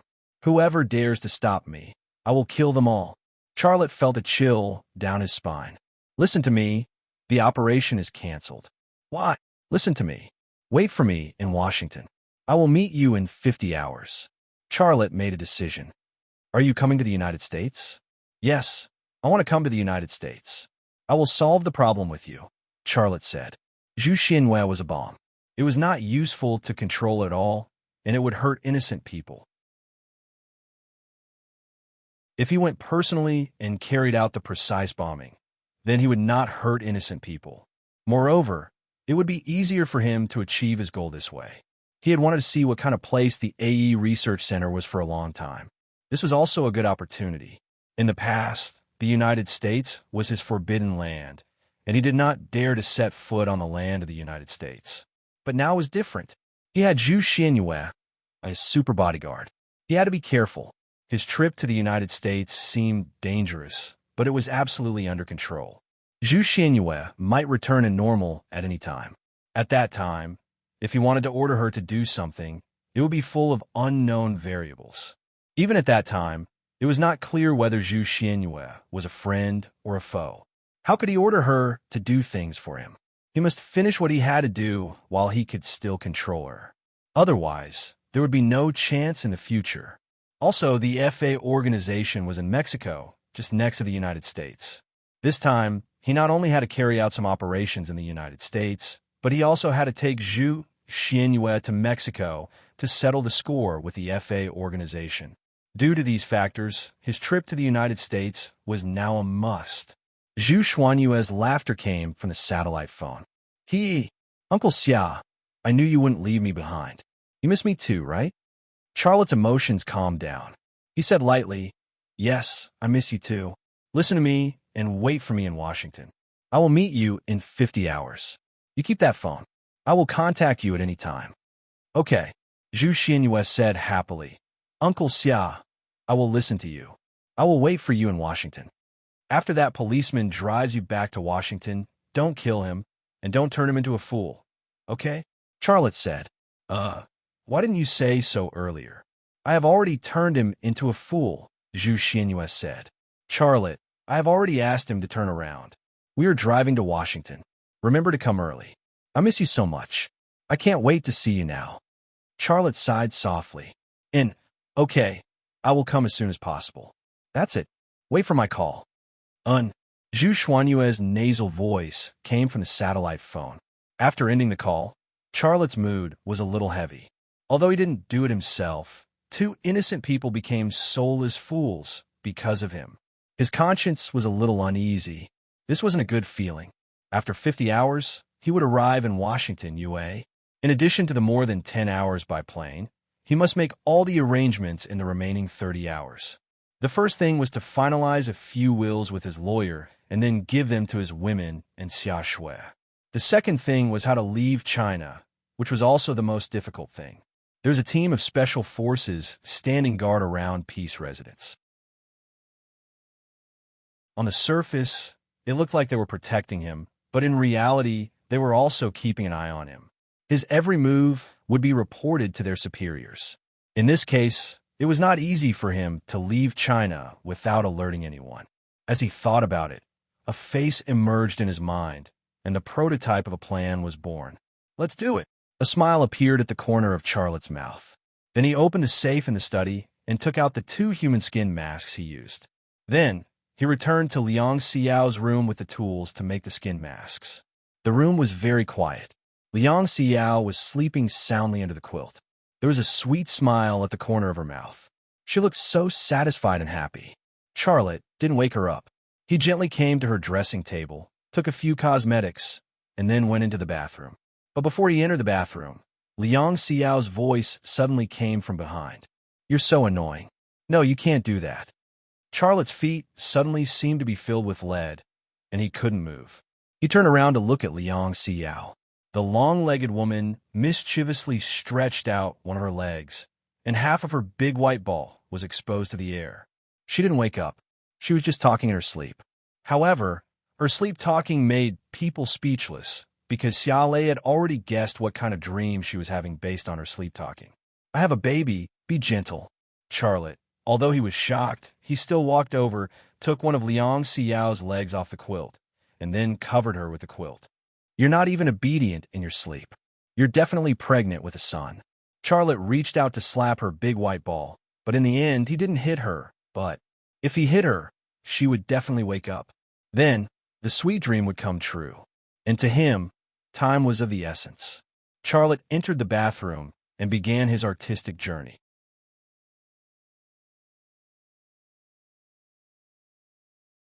Chapter 9:13. It was fine yesterday, but it started snowing as soon as the sky brightened. The falling snowflakes soon dyed the hilltops and roofs white. Standing in front of the office window and overlooking the Peace Residence, Charlotte saw the special forces guarding the Peace Residence and the Thunder Horse military factory like pine trees. At the place where the 4 female knights were building the church, in an open space, some special forces were setting up tents. It wasn't hard to tell that they were on a long-term mission and wouldn't be able to leave this place in a short period of time. Liang Xiao walked behind Charlotte and hugged him from behind, looking at the falling snow with him outside the window. "Once the snow falls, the dirty things will be covered up," she said. Charlotte said, "But there will be a time when the snow melts, and then the dirty things will still be exposed. If only it would be like this forever, the world would be very white and clean," she said. Charlotte laughed. "Then wouldn't it become the Ice Age? At that time, there would be no food, and people would starve to death." Liang Xiao bumped him with her chin and said coquettishly, "You're so annoying. Can you not be so realistic? Do you have a grudge against romance?" Charlotte said, "Xiao, Chairman Xia." Qing Kaiwa walked in from the door. "The lawyer is here." She looked at Liang Xiao and Charlotte hugging each other, and a trace of jealousy flashed in her eyes. Liang Xiao's return had completely lost her chance to turn from a Cinderella to a princess. "I understand," Charlotte said. Liang Xiao let go of Charlotte, and her expression suddenly became heavy. "You call the lawyer? You really want to?" Charlotte nodded. "Let me talk to the lawyer alone, and then I'll come find you. I have a very important matter that I need your help with." Liang Xiao nodded. She didn't even ask what Charlotte wanted her to do. She was willing to do anything for Charlotte. After the lawyer entered, Liang Xiao and Qing Kaiwa left Charlotte's office. "Director Liang, why did Chairman Xia call the lawyer over?" Qing Kaiwa probed. Liang Xiao frowned. "Don't ask what you shouldn't ask. Get to work." "Okay, then I'll go do something." Qing Kaiwa turned around and left. When her back was facing Liang Xiao, her lips curled up and she looked very unhappy. "What are you so proud of? Didn't you become the CEO of Rema Group after sleeping with Director Xia?" Of course, Liang Xiao couldn't hear what Qing Kaiwa was thinking. She took out her phone and dialed Fanfan's number. This time she dialed. "Why did you only turn it on now?" Liang Xiao asked. "Hey, I just went through an investigation, and it's just over now." It was Fanfan's voice. "Is there any trouble?" "There's a small problem, but it's nothing serious." Yawn. Fan yawned. "I'm so sleepy. I want to sleep." Charlotte called the lawyer. "He's in his office," Liang Xiao said.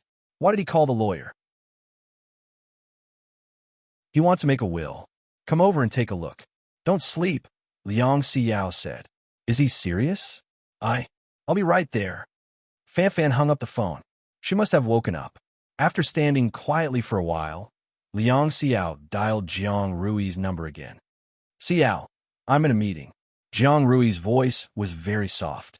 What's the matter? Charlotte. Liang Xiao wanted to say something, but stopped. What happened to him?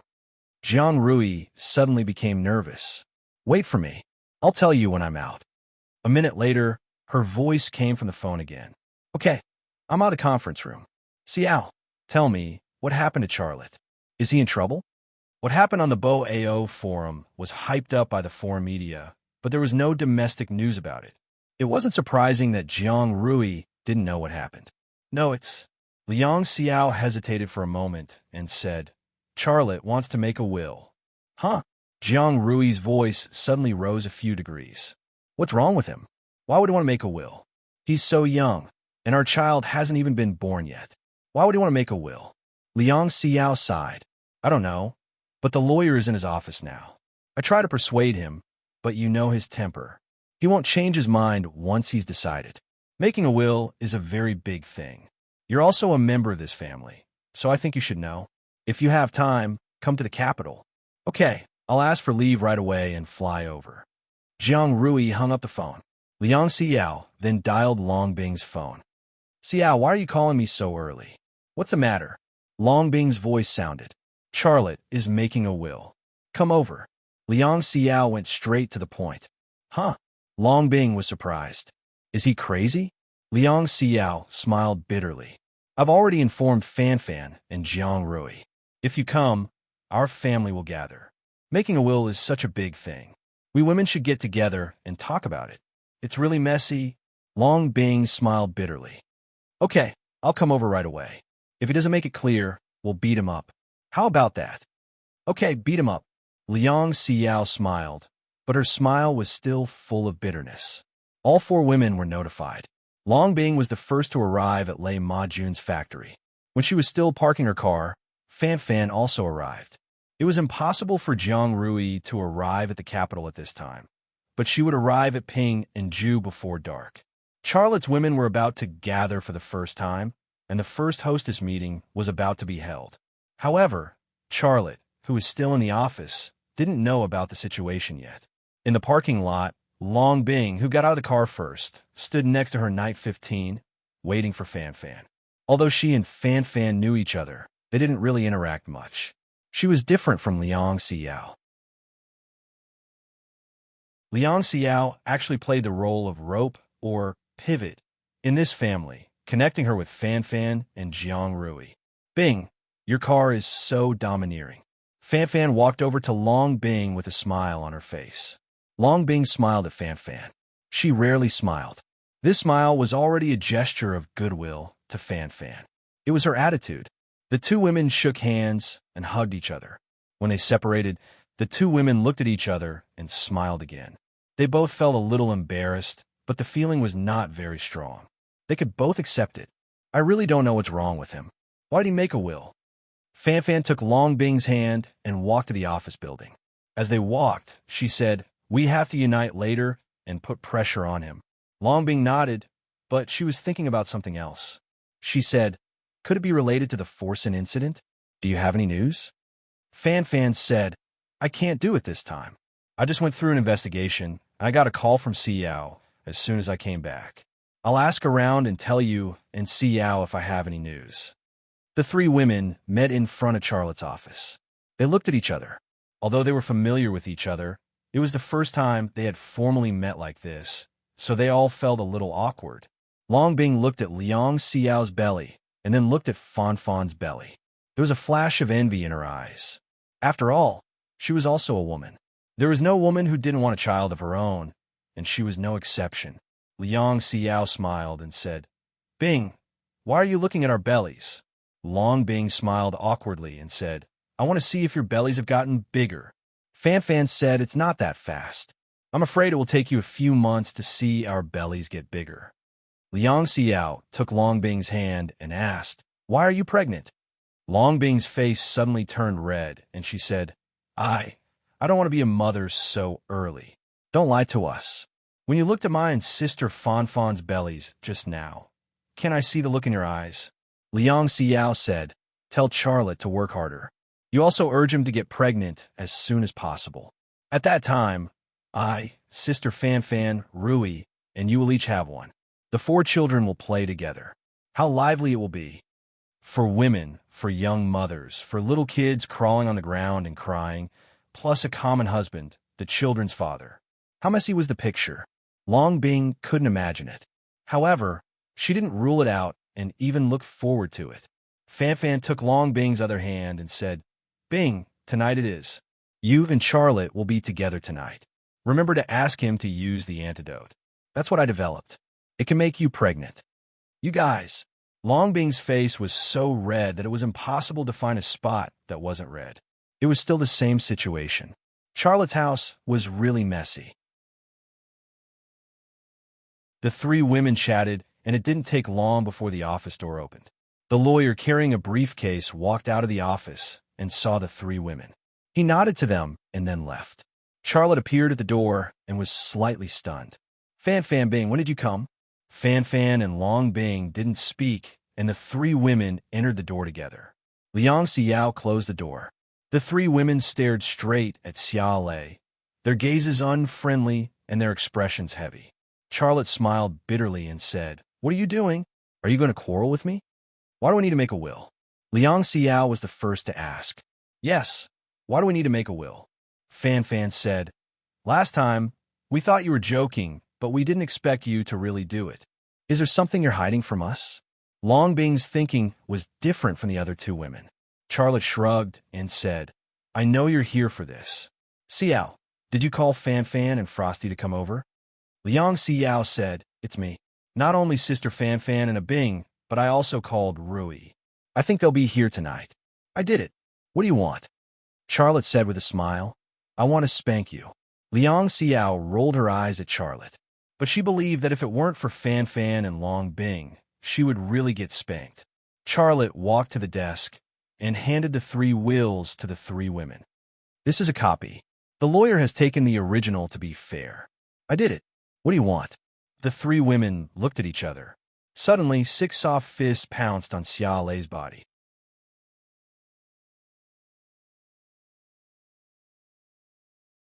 Chapter 9:14. As for the matter of the will, regardless of whether Xiao Lei had an accident or not, which man could be like him, easily giving away 100 billion yuan worth of family fortune to his woman, his sister, and the people who had started the business with him back then? This was his charisma and charisma. Many people knew that money was a worldly possession, but those who could really do it were as rare as phoenix feathers and unicorn horns. In the face of such a gift, such a love, how could his women not be moved? But in addition to being moved, his women felt more sad.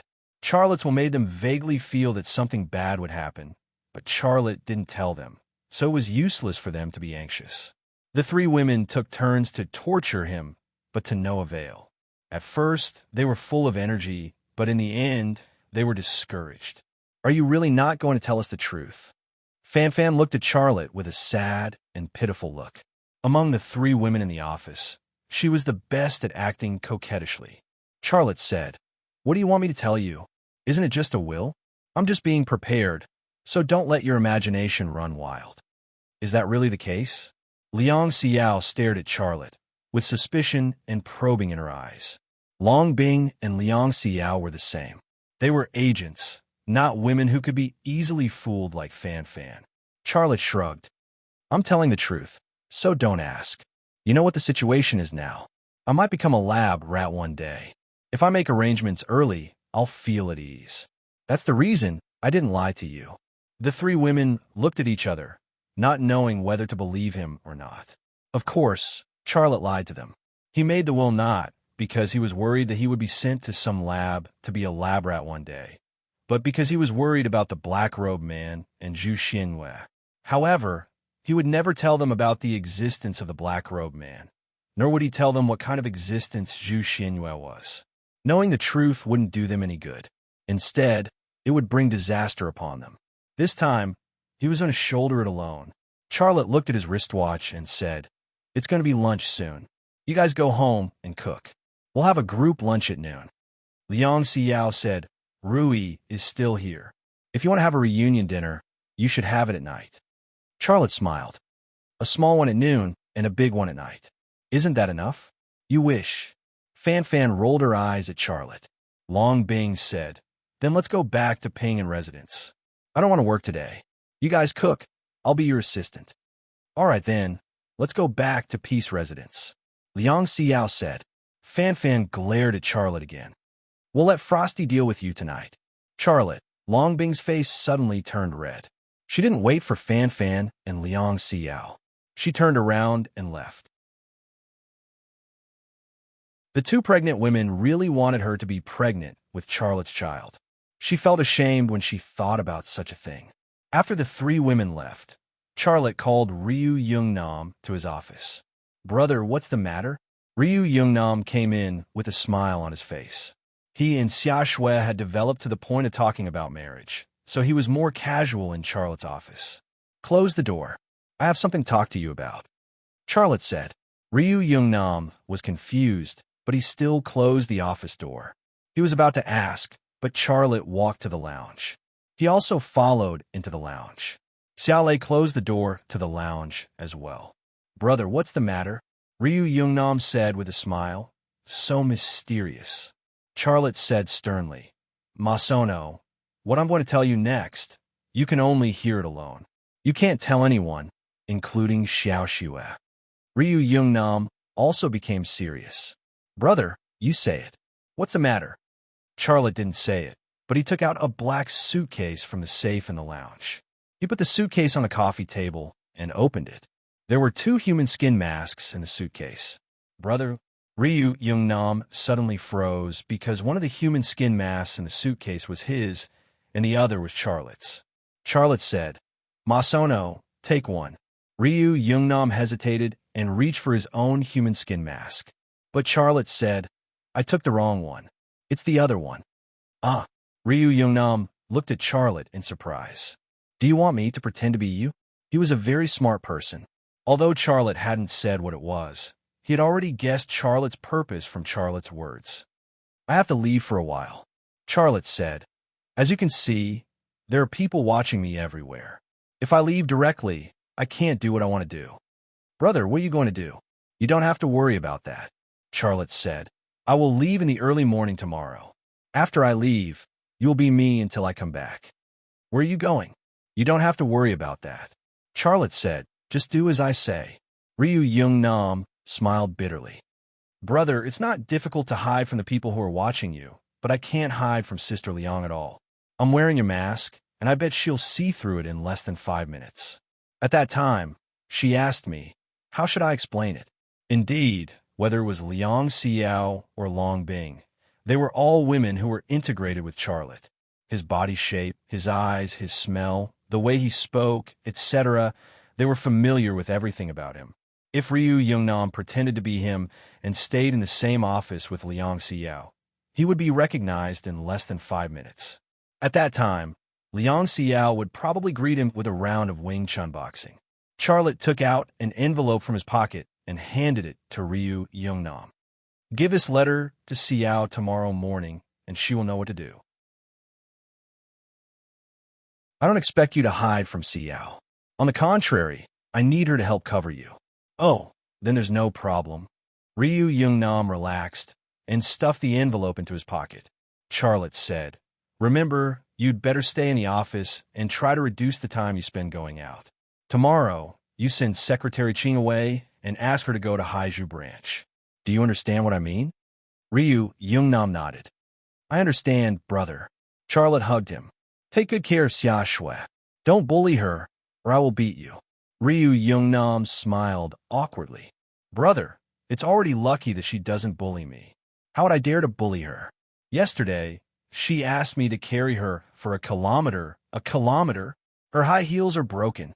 She's wearing sneakers." Charlotte. In the evening, Jiang Rui finally arrived, and the 4 hostesses of the Xia family finally raised their hands for the first time. The 4 women and Charlotte ate at the same table, together with Xia Shui and Ryu Yungnam. The scene was full of women and less men, and the atmosphere was also very awkward. Xia Shui and Ryu Yungnam simply ate a little and slipped away. Outside the door, Xia Shui twisted Ryu Yungnam's ear and said, "You are not allowed to learn from my brother, remember? Brother is very good. He is the idol of the young people in China. In fact, many big entrepreneurs regard him as an idol." Ryu Yungnam said, "I didn't say his ability. I mean," Xia Shui lowered her voice. "Do you also want to learn from him to have 3 wives and 4 concubines? Don't you want to live anymore?" Several black lines suddenly appeared on Ryu Yungnam's forehead. In the dining room, after the absence of Ryu Yungnam and Xia Shui, the atmosphere finally eased. The awkwardness was getting less and less, and the warmth was getting more and more. Eat, eat, eat, eat. Charlotte's chopsticks moved 4 times, and the 4 women's bowls had more food. The 4 women didn't move, and they all looked at him quietly. Charlotte smiled and said, "Why don't you eat? You can't go on a diet for the sake of your figure. Even if you're not hungry, the child also needs nutrition." Fan Fan and Liang Xiao then moved their chopsticks. For the first time, Jiang Rui was with the other 3 women of Charlotte, and they were eating at the same table with Charlotte. She looked very shy and slightly nervous. Charlotte picked up some food for Jiang Rui with his chopsticks. "Rui, you eat more vegetables. Vegetables are high in vitamins." And Jiang Rui also moved her chopsticks. Longbing was still looking at Charlotte. Her eyes flickered, and no one knew what she was thinking. Charlotte picked up some food for Longbing with his chopsticks. "Bing, you also eat more vegetables." I don't have children. Why do you want me to supplement so much nutrition?" Longbing's voice was small. Charlotte was slightly stunned and didn't know what to say. Liang Xiao put down her chopsticks. "I'm full. I'm going back to the house." Fan Fan also put down her chopsticks. "Oh, wait for me. I want you to teach me Wing Chun." Jiang Rui was still eating when Liang Xiao quietly pulled her sleeve. Jiang Rui, who was slow to react, also put down her chopsticks. "I'm full. I'm going to learn Wing Chun." Longbing's face suddenly turned red. "You 3." The other 3 women disappeared in the blink of an eye. Charlotte laughed. "What are they doing? That's interesting." Longbing put down her chopsticks. She rolled her eyes at Charlotte. "Interest in my ass. You must know, right?" Charlotte just smiled. Of course he knew. Longbing just said that she didn't have children. The other 3 women left together. Wasn't this giving him and Longbing a chance to make child? "What are you waiting for? I don't want to be a child here." Longbing said. She was still so straightforward. She didn't have a shyness of ordinary women. Instead, she had a kind of wild and passionate nature. This was why she could easily make him excited. He was really excited. He walked to her side, picked her up by the waist, and then walked to his room. Longbing gently hugged Charlotte's neck. Her voice was rare and gentle. Fan Fan said that she wanted to use the medicine she researched. "Right? Yes, that's the antidote. Without it, my tadpoles will kill each other." Charlotte patiently explained to her. "No wonder we did it so many times and I didn't take any safety measures, but I still couldn't get pregnant. So that's the reason." Longbing bumped her forehead against Charlotte. "You're a pervert. Your tadpoles are all perverts." Charlotte chuckled. He didn't want to do such a thing, but in order to make Longbing pregnant, he and she had to use that antidote. "Is that medicine for eating?" Longbing suddenly thought of something. "No, it's for external use." Charlotte said. "Are you the one who uses it or me?" "You use it." "How do I use it?" Charlotte moved closer to her ear and whispered something. "TSK. So perverted. You help me. I won't do it anyway." "Yes, madam. I'm happy to help." Charlotte's mind was already uncontrollably filled with the image of giving Mrs. Long the medicine. This image made him secretly excited. "Of course you're willing, bad guy." Longbing bumped her forehead against Charlotte again. The door was closed, but it couldn't close the room.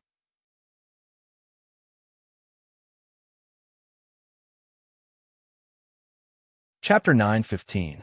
At dawn, the snow stopped, and the ground was covered in silver. The snow-white world made people feel very clean, and their mood became better. Liang Xiao came to the door of Charlotte's room, reached out, and knocked on the door. It's time for breakfast. There was the rustling sound of clothes being put on, and Long Bing's voice came from the room. I'll be right there. Is he still sleeping? Liang Xiao frowned. She didn't hear Charlotte's voice, not even the sound of him putting on clothes. He's really a lazy pig, she thought in her heart. Long Bing opened the door, tidied up her clothes, and said, when I woke up, he was gone. You can go to Fan's room or Rui's room to have a look. Maybe he's there. Liang Xiao said with a smile. Fan and Rui are busy making breakfast in the kitchen. If Charlotte is in their room, would I still come here to look for him? Could it be that you overtrained him last night and made him fall out of bed from exhaustion? Did you check under the bed? Long Bing rolled her eyes at Liang Xiao. What are you talking about? We only did it 5 times. He's fine, but I'm exhausted. If you want to know this, are you satisfied? Liang Xiao smiled. Let's go for breakfast. She took Long Bing's hand and walked to the dining room. Long Bing was not used to Liang Xiao's sisterly intimacy, and she looked a little unnatural. But she got used to it in less than 2 minutes. They were all Charlotte's women, and they were all family. What was wrong with being intimate with each other? Did they have to be jealous and act out that kind of harem drama? Fan and Jiang Rui had already prepared breakfast. What about him? Fan asked. Yeah, where is he? Jiang Rui looked behind Liang Xiao and Long Bing, but she didn't see Charlotte. Fan said with a smile. Frosty, did you tire him out? I can't get up. Long Bing smiled awkwardly. Sister Fan, don't joke around. I didn't see him when I woke up. I don't know where he went. I just told Xiao that he's with you. No, I slept alone last night. Fan said. Where did he go? Jiang Rui had a strange look on her face. The 4 women looked at each other, but none of them had an answer. Long Bing walked to the side and called Charlotte, but she couldn't get through at all. Charlotte's phone had been turned off. She didn't know why, but she suddenly had a bad feeling in her heart. Frosty, are you waiting for Charlotte to call? Fan asked. Long nodded. Yes, but his phone is turned off. You guys eat first. I'll go to the company to take a look. Liang Xiao left. When she arrived at Charlotte's office, Liang Xiao saw Charlotte standing in front of the window. She tiptoed over and stood behind Charlotte. She suddenly reached out and patted Charlotte's shoulder. Ah. Charlotte was also scared and screamed. He lost his balance and almost fell to the ground. Liang Xiao was stunned. I was just scaring you. Do you have to be so dramatic? Since when did a man who was like a killing machine on the battlefield become so timid? This was a very strange thing. Xiao, you're here? Charlotte stuttered. Your voice. Liang Xiao's brows furrowed. There's nothing wrong with my voice, Charlotte said. Liang Xiao suddenly grabbed Charlotte's collar. You're not Charlotte. Who are you? Sister-in-law, let go. I'm Ryu Youngnam. Ryu Youngnam, who was pretending to be Charlotte, confessed. He thought he could last 5 minutes in front of Liang Xiao, but he didn't expect that he would be seen through in less than half a minute. What's going on? Liang Xiao said in a deep voice. Tell me quickly. Ryu Youngnam handed the letter that Charlotte gave to him to Liang Xiao. Liang Xiao couldn't wait to open the envelope and took out the letter inside. The content of the letter was, Xiao, don't look for me and don't investigate. I'll be back soon, don't worry. Please help Masao and cover his identity. Long Bing looked at the content of the letter, then took out her mobile phone and dialed number. Hello? Bing asked Fan and Rui to come here. Their husband was missing. This was the problem that the women of the Xia family had to face the day after the reunion. At the same time, on the road to the airport, in a very ordinary domestic car, Charlotte took off Ryu Youngnam's human skin mask and put on another human skin mask. A few minutes later, he turned into a slightly immature young man. From the age of his face, he looked at most 18 or 19 years old. Outside the airport, Charlotte didn't even pull out the key from the car and got out of the car and entered the Capital International Airport. He was carrying a backpack, and inside the backpack was his hacker computer, as well as a passport. The passport had a fake name of Liang Fan on it, but the identity of this Liang Fan was real in the booking system, passport, and visa files 15 hours later. Washington, D.C., USA. Walking out of the Washington National Airport, Charlotte called a taxi and asked the driver to drive to the city. The destination was the supermarket where he found Zhu Xianyue. About 20 minutes later, the taxi arrived at the supermarket. Charlotte paid the fare and got out of the car. A blonde came out of the supermarket, and Charlotte walked towards her. The two accidentally bumped into each other. "What are you doing?" The blonde said with dissatisfaction. "Watch your step." I'm sorry. Charlotte apologized repeatedly, then entered the supermarket. He was already holding a mobile phone in his hand. He actually had the satellite phone that was used to contact the members of the Zodiac team, but he had turned it off before coming to the United States. The mobile phone was equipped with a positioning chip, and the members of the Zodiac team could use the chip to find him. But this time, he didn't want the members of the Zodiac team to participate in this operation. The reason was very simple. One Zhu Xianyue was equivalent to an army. He didn't need other helpers at all. Moreover, if the Zodiac team participated in this operation, there would only be disadvantages.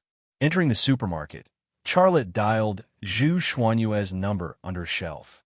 He went straight to the point and said, "I'm here. I'm in that supermarket. Where are you?" "Uncle Xia, are you already here?" Zhu Xianyue's voice came from the phone, full of excitement. "I'm already here. I'll wait for you in that supermarket," said Charlotte. "Okay, I'll be right there." Zhu Xianyue's voice was heard. Charlotte randomly picked a few things in the supermarket, then paid the bill and left. As soon as he arrived at the door, he saw Zhu Xianyue. Just as he saw Zhu Xianyue also saw him. It was only a second before Zhu Xianyue ran over to him and hugged him. "Uncle Xia, I missed you so much." Zhu Xianyue's face was stuck to Charlotte's face, intimately rubbing against it. At this moment, she gave off the feeling of a clingy kitten. Charlotte secretly said in his heart, "She barely paused to recognize me. Even if I used my X-ray vision, I wouldn't be as fast as her. Could it be that she also has X-ray vision, and it's even stronger than mine?" Smack! Zhu Xianyue held Charlotte's face and kissed it. Then she giggled. "Uncle Xia, why are you wearing one?" Charlotte reached out and pinched her lips. "Don't say it. It's a secret." Zhu Xianyue nodded vigorously. "Okay, let's go," Charlotte said. "Are we going to Langley?" Zhu Xianyue asked. "No, let's walk around first." Charlotte thought for a moment. "Let's go to the White House." "The White House?" Zhu Xianyue blinked. "Is the house white?" Charlotte smiled. "Yes, the house is white." "What's there to see?" Zhu Xianyue pouted. "It's boring." She was like an emoji, naive and funny. Charlotte didn't explain to her why they wanted to go to the White House. Since he had come to the United States personally, he definitely wanted to see the White House, which was the enemy's headquarters. It wasn't far from the White House, so Charlotte didn't call a taxi. Instead, he walked there with Zhu Xianyue. "Have you eaten anything in the past 2 days?" Charlotte asked tentatively. No. Zhu Xianyue shook her head, but then she said, Yes. I ate hamburgers, potato chips, and chicken drumsticks. It tasted terrible. It wasn't as good as the food I ate at your house." Charlotte saw her eyes flicker and knew that she was lying. However, he didn't expose her lie. What was the use of exposing it? If the earth was compared to a forest, then Zhu Xianyue was the lion in the forest at the top of the food chain. If she wanted to survive, she had to eat. However, she was bored to eat meat. Could he convince her to eat grass? The two of them walked along a sidewalk in the direction of the White House. They could see the Washington Monument in the distance. Its shape was like a sword stabbed into the sky. It was majestic and spectacular. Zhu Xianyue was originally walking behind Charlotte, but when she got there, she went to Charlotte's side and held on to Charlotte's arm. Her plump and soft chest unscrupulously clamped onto Charlotte's upper arm. Charlotte's body stiffened slightly, but he didn't reject her. If it was in China, he would play the role of an uncle and teach her how to do this and that. But in the United States, he had to rely on her to do things for him, so he could only accommodate her. "Uncle Xia, your body is so warm." Zhu Xianyue snorted comfortably. "I want to sleep with you now." Charlotte coughed awkwardly. "Why are you sleeping in the middle of the day? Let's sleep at night." "You'll sleep with me." That. Okay. Charlotte nodded and said in his heart, accommodate, accommodate. You must accommodate her. Uncle Xia, you're so good to me. In this world, you're the only person I like. Zhu Xianyue shook Charlotte's arm, looking like a spoiled little girl. Charlotte's heart suddenly moved. Xianyue, do you feel warm when you sleep with others? Zhu Xianyue shook her head. I've never slept with others, but I know that only you can make me warm.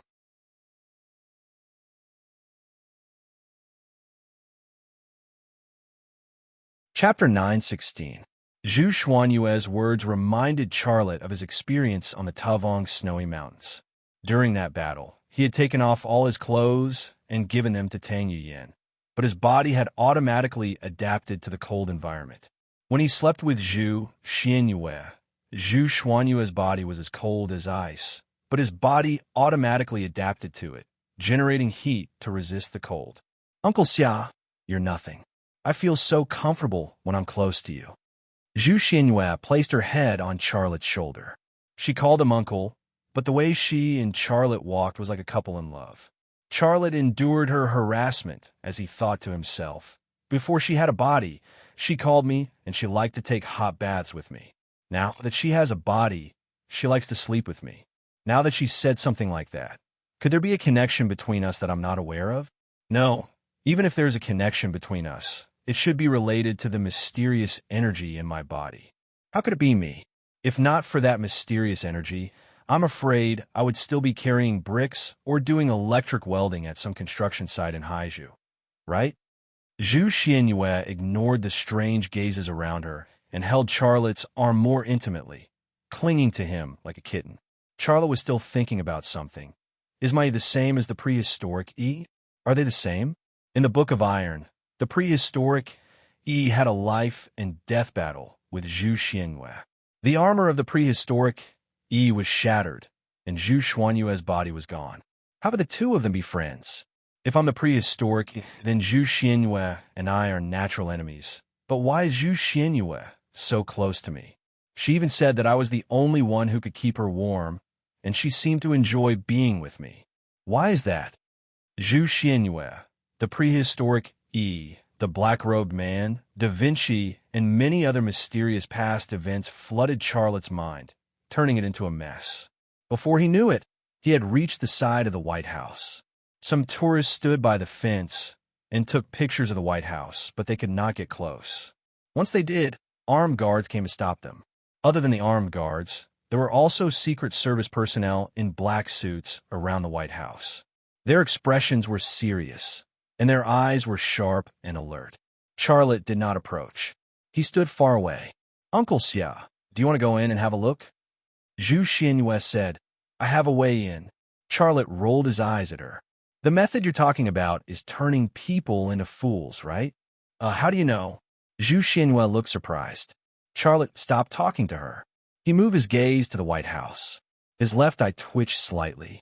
After awakening his X-ray vision, his left eye's vision penetrated into the White House.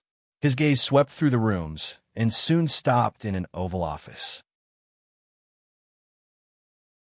That Oval Office was the office of the famous President of the United States. The bald eagle and the Stars and Stripes flag were prominent symbols. There was a black man sitting in the office. He was about 50 years old and looked very dignified. In fact, there was no need to guess. Charlotte already knew the identity of this black man. He was the current President of the United States, Bajoma. Anyone who watched TV would know his identity, and his every move would affect the nerves of the whole world. Bajoma was sitting in his swivel office chair with his legs on the desk, looking very comfortable. He was holding a pen in his hand, spinning it casually. He seemed to be thinking about something, but also seemed to be waiting for someone. This was the most powerful man in the world. He was now in Charlotte's field of vision. The moment he saw Bajoma, Charlotte suddenly had the idea of asking Zhu Xianyue to go in and visit him. Now, if Zhu Xianyue wanted to enter the Oval Office in the White House, neither these armed guards nor the more senior presidential bodyguards and Secret Service personnel could stop her. Once Zhu Xianyue entered the Oval Office, the life of the President of the United States would be in her hands. She could turn him into a fool. She could even eat him. This idea was very tempting because as long as he said it, the President of the United States would either become a fool or a real object. There was absolutely no third result. This idea was crazy because once Zhu Xinyue approached the Oval Office, the world might change and even trigger World War III. Uncle Xia, are you looking at that black man? Zhu Xinyue frowned. He's so ugly. Charlotte's thoughts were suddenly interrupted. He suddenly woke up and found that his palms were covered in cold sweat. He almost did that, and it was definitely not the right decision. The U.S. government was indeed assassinating him, and it had even reached the point where it was reckless. Letting the tanks of the Japanese ground self-defense force fire at him was an obvious example. Then the U.S. government instructed Ms. Forson, the CEO of Lockheed Martin Corporation, to expose his secret on the Bo-Ao forum, putting him in a very passive position. Based on these two things, he had every reason to let Zhu Xinyue walk into the Oval Office in the White House and have intimate contact with the President of the United States. And this would probably give him a feeling of gratification and revenge. But would this solve the problem? Was it right to do so? The answer was no. The U.S. government was the most powerful national machine in the world. Bacho, who was sitting in the Oval Office, was only part of this national machine, not even the most core part. Let Zhu Xinyue kill him, and soon a new person would sit on the throne of the U.S. president. Then, the U.S. national machine would become a machine of revenge. Which country in the world could withstand the crazy revenge of the U.S. and its allies? It was easy to kill a person, but could he let Zhu Xinyue destroy the entire U.S.? This was something that was impossible to accomplish, and it was something that absolutely could not be done. He was not like Zhu Xinyue, who regarded human beings as ingredients that could be harvested at will. He would never regard the innocent people of the U.S. as enemies, let alone harm them. Uncle Xia, Zhu Xinyue shook Charlotte's arm. Why aren't you talking? Charlotte came back to his senses. He smiled. What do you want me to say? Well, say that I'm a good girl. Zhu Xinyue looked very serious. Charlotte said, good girl. Xinyue is the most obedient. Ha. Zhu Xinyue laughed happily. Her laughter was as clear as a silver bell. Charlotte's gaze penetrated the Oval Office again. Just then, a woman walked into the office. This woman was none other than the CEO of Lockheed Martin Corporation, Forson, who attacked Charlotte on Bo-Ao forum. Forson appeared, and Charlotte locked on to both Forson and Bacho without hesitation. At the same time, he activated the lip-reading technique. Hello, Mr. President. Forson greeted him respectfully and then handed a document in his hand to Bacho with both hands. Please sit down, Ms. Forson. Bacho opened the document bag and took out the document inside to read. Forson seemed to have specially come to deliver this document to Bacho. Charlotte's gaze moved to the document and then increased the intensity of his X-ray vision. He saw a printed photo of the ZZ-100 main battle tank, and he was standing next to the ZZ-100 main battle tank. This photo was secretly taken in Russia. Mr. President, Forson said, after the end of the tank biathlon in Russia, we obtained some intelligence and information from the Japanese. I asked our company's experts to analyze and study it. What you're looking at is the research report given by our company's expert team. Bacho looked at the content of the report and frowned. Is the ZZ-100 main battle tank really that good? Forson said, Mr. President, there is a USB flash drive in the document bag, and that USB flash drive contains a video shot by the Japanese. In that video, Charlotte drove the ZZ-100 main battle tank and easily won the tank biathlon against the Japanese Type 10 tank and the Russian T-90 tank. The Japanese and Russian tanks are not that good, Bacho said. Forson said, Mr. President, if you watch the video, you won't say that. At that time, Charlotte had already won the game. He and his ZZ-100 main battle tank were in a stationary state. 3 Japanese Type 10 tanks suddenly fired at him. He dodged one of the shells, but was still hit by 2 armor-piercing shells. But the ZZ-100 main battle tank could still move quickly, and finally even killed the 3 Type 10 tanks that sneak-attacked him. Bacho was suddenly moved, and his feet also put down from the desk. Forsen then said, "Our expert team gave a unanimous conclusion. That is, the Z-100 main battle tank is at least 10 years ahead of our current most advanced M1A3 main battle tank. If we were to fight with China on land, we would need at least 2 M1A3 tanks to compete with a ZTZ-100 main battle tank." Bacho took out the USB flash drive in the document bag, but didn't plug it into the computer port. He believed Forsen's words. "Mr. President, I met with Charlotte, and he refused the olive branch we threw to him.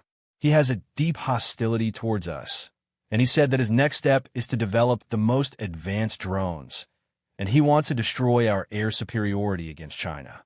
No country in the world is willing to fight a land war with China, and the air and navy superiority is the last guarantee we rely on to balance China.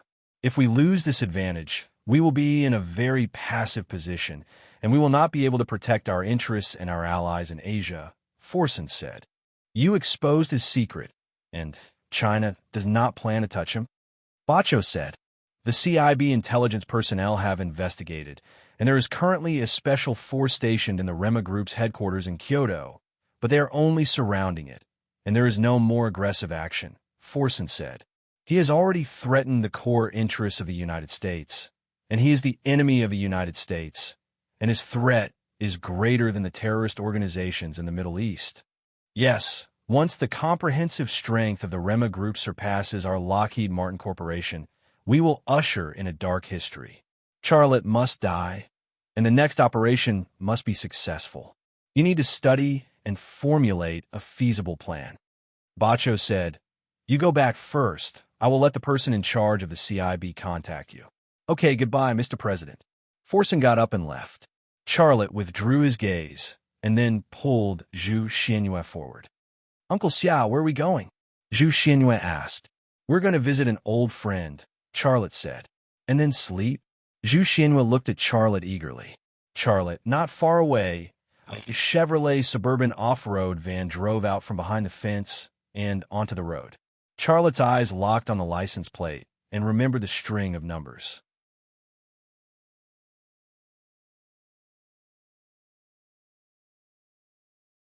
Chapter 9:17. Night had fallen. A brown building with the Lockheed Martin Corporation's emblem was immersed in the night. The building's lighting system made it dazzling and majestic at night. In a multi-purpose conference room, Forsen was on a video call with someone. On one monitor was Boeing CEO, Michael Kramer. On another monitor was General Dynamics CEO, Foster. On the last monitor was Raytheon CEO, McCulley. The four American arms giants were having a video conference. Such a thing had never happened before, not even during the Gulf War when the United States sent troops to Iraq. This unprecedented first was because of one person and his company. That was Charlotte and his Rema Group. With Lockheed Martin Corporation as the head, these four companies almost supported the entire defense and war system of the United States. From land to sea, from the sky to space, the products of these four companies were everywhere. It was also these four companies that allowed the United States military strength to dominate the world with an overwhelming advantage. However, until the emergence of Charlotte and Rema Group. The emergence of Charlotte and Rema Group had already made these four world-class arms giants feel a great deal of pressure. It was as if a fishbone was stuck in their throats. "Miss Forsen, if it wasn't for your information on the BOAO forum, we wouldn't have known that there was an AE research center in the United States and that they had developed the AE capsule. Humph, those idiots. They created a Superman to be their enemy." Boeing CEO, Michael Kramer, said, "Are those AE capsules the only ones?" General Dynamics CEO, Foster, raised his question. "If they're not the only ones, then why don't we create more superhumans like Charlotte?" "Superman? I think that's the wrong definition." Raytheon CEO McCulley said, "According to my understanding, he's just a person who has entered advanced evolution. I think he's a human from a few decades, or even a few centuries later." Forsen said, "Whether it's a few decades or a few centuries later, he's already caused us great pressure. It's only been a few years. The Rema Group has already surpassed the United States in the field of land warfare weapons. If there is a war in the future, will our army still dare to attack on the ground? General Dynamics CEO Foster said, "We've already received the challenge. Our company's M1A3 main battle tank is already the most advanced main battle tank in the world, but the moment Rema Group's Z100 main battle tank comes out, we've immediately fallen behind. At this rate, not only will our General Dynamics be left behind by Rema Group, but Lockheed Martin Corporation, Raytheon, and Boeing will also not be spared." "Isn't that an exaggeration?" Boeing CEO Michael said. Forson said, "It's not an exaggeration at all. I met with Charlotte. His next step is to develop drones. With his style and a manufacturing level of Rema Group, it is very likely that he will develop a drone that is ahead of us." "Is that true?" Raytheon CEO McCulley was somewhat in disbelief. "I can't judge whether what Charlotte said is true or not, but what I want to tell you is that the Rema Group has the world's most advanced smart machine tools, the Laylong Smart Machine Tool and Laylong Smart Machine Tool 2. They can provide the most sophisticated parts for the Rema Group. In addition, Charlotte has already obtained artificial intelligence technology from the Japanese, which has been proven by the high intelligence of the Z100 main battle tank. With this foundation and China's national support, how can Rema Group not produce advanced drones?" General Dynamics CEO Foster said, "I agree with Ms. Forson's view. The Rema Group has not yet entered the field of aerial warfare, but the land warfare weapons they are involved in have already disintegrated the U.S.'s advantage in the field of land warfare weapons. Whether it is the XL 2500 sniper rifle, the Gale assault rifle, the Hellhound cannon, or the Scavenger infantry fighting vehicle and the Z100 main battle tank, any one of them is better than our similar products. Once the Rema Group enters the field of aerial warfare, we are very likely to lose our advantage in the field of aerial warfare. This is something that threatens our leadership in the world. It is very serious. Ms. Forson, just be straightforward. What is Mr. President's plan?" Raytheon CEO McCulley said, "Mr. President has his own plan, but we should have our own plan. Mr. President's term is coming to an end, and when that time comes, he will have nothing to do, but we still have to face the threat of the Rema Group. So, we have to have our own plan," Forson said. "The U.S. government has always been controlled by the Wall Street consortiums, and the arms trade is the financial source and even the lifeline of those consortiums. No matter who touches the interests of those consortiums, they will be retaliated. In fact, even the U.S. president is very afraid of these consortiums. They are actually the behind-the-scenes bosses of the world's hegemons. Speaking of democracy, a gun ban bill could not be passed by several presidents. Wasn't this the most straightforward explanation? My plan is very simple. We need an agent to do this," Forson said. "Hire a killer? If that's your plan, you're being very naive. In Russia, 3 tanks couldn't kill Charlotte. What kind of killer in the world can kill Charlotte? You have to remember that he is a human with advanced evolution," Boeing CEO McCulley said. Forson said, "Not a killer, but a secret agent organization, the FA organization. This organization has experience in fighting with Charlotte. The FA organization can be our agent." "What do we have to pay?" Boeing CEO McCulley asked.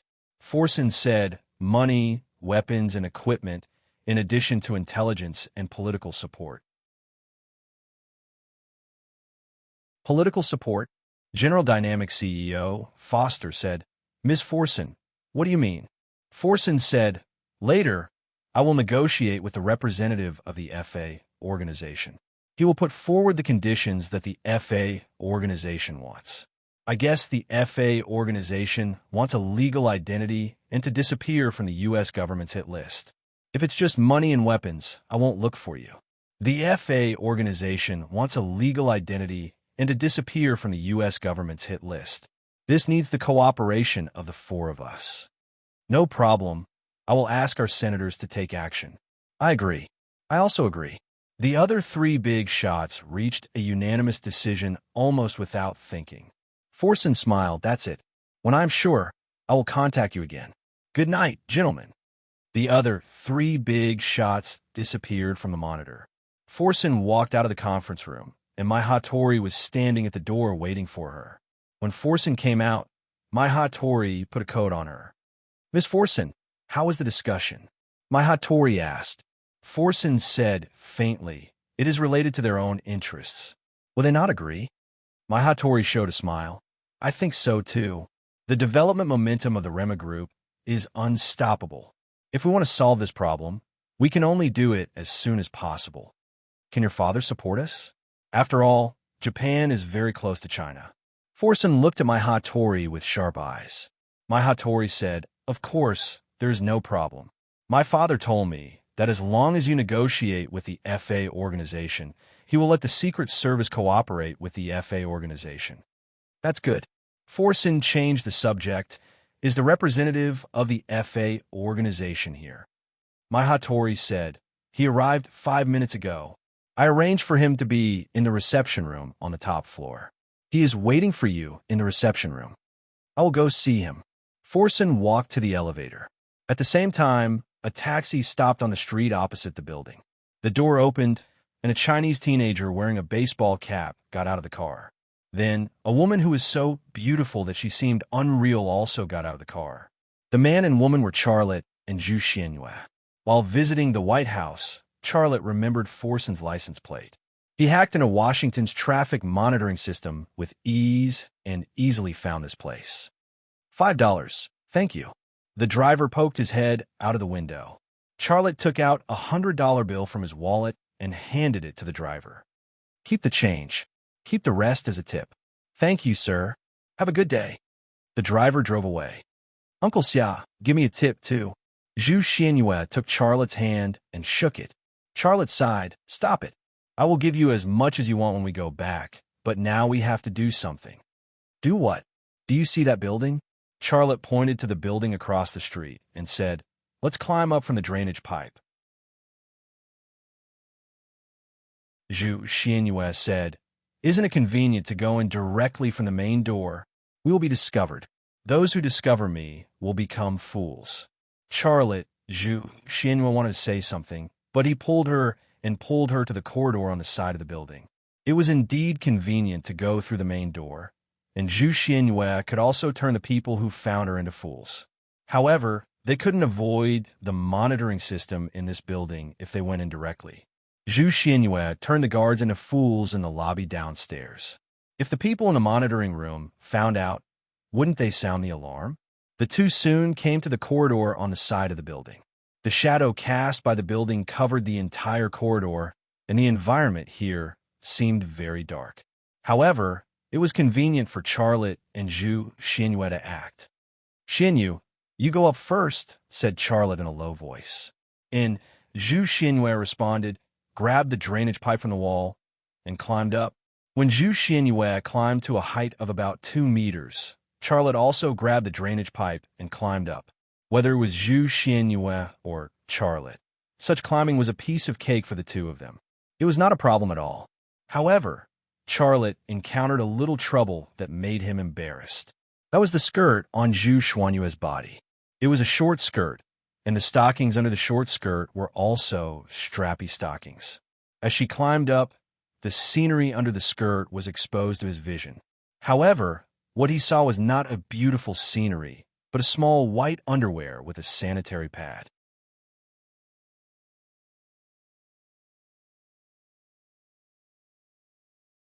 Chapter 9:18. The two of them quickly climbed to the bottom of the rooftop. Through the wall and guardrail above their heads, Charlotte saw 2 armed guards. The two of them were smoking and chatting near the staircase. Uncle Xia, there's someone up there, Zhu Xianyue said loudly. She seemed to want to remind Charlotte of the situation on the rooftop, as if she was afraid that Charlotte didn't know. Hearing Zhu Xianyue's reminder, Charlotte sighed in his heart. When would this little demon grow up? However, if her mind returned to normal, how could he trick and control her like this? Sure enough, Zhu Xianyue's voice soon attracted the attention of the 2 guards. There seems to be a sound over there, one of the armed guards said. I'll go take a look. The other armed guard threw away the cigarette, but in his hand. He held the assault rifle in his hand and walked to the edge of the rooftop. The direction of the gun happened to be the drainage pipe. He's coming. Zhu Xianyue wasn't nervous at all. Instead, she seemed very excited. Uncle Xia, can I turn him into a fool? You're the fool. Charlotte really wanted to say that to her, but what came out his mouth was, don't make a sound. Then I won't say anything, Zhu Xinhua said.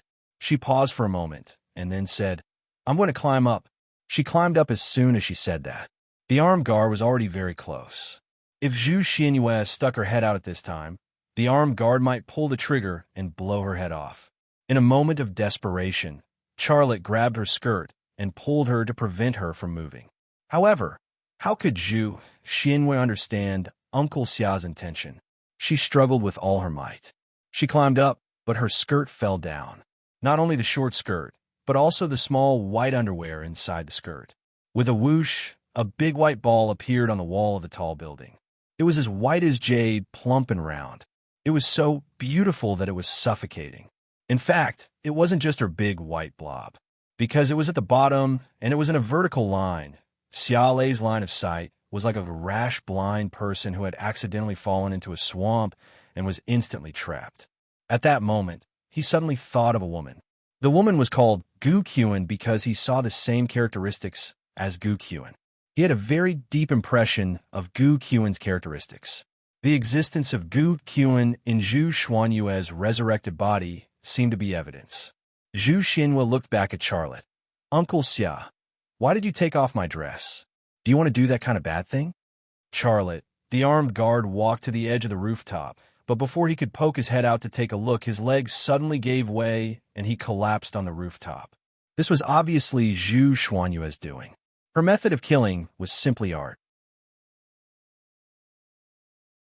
The people who were killed or eaten by her would not even have a single thought of fear, not to mention the process of death that made them feel fear and despair. Brother, what's wrong? The armed guard at the staircase raised his gun warily. However, after doing this, he was like the first armed guard.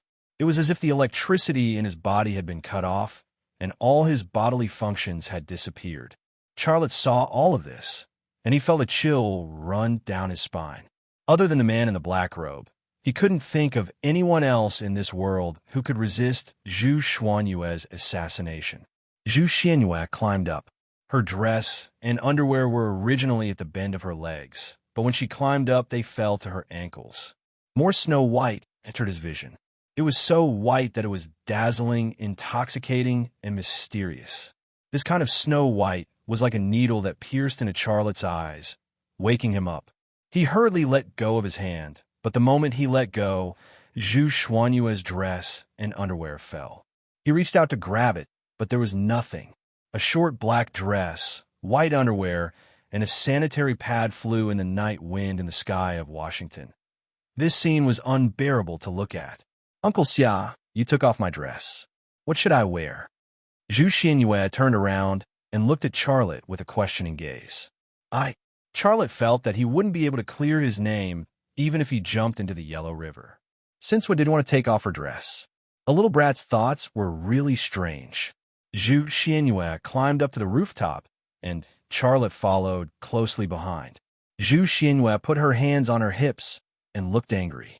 Uncle Xia, you haven't answered my question yet. Why'd you take off my dress? Do you want to do that kind of bad thing?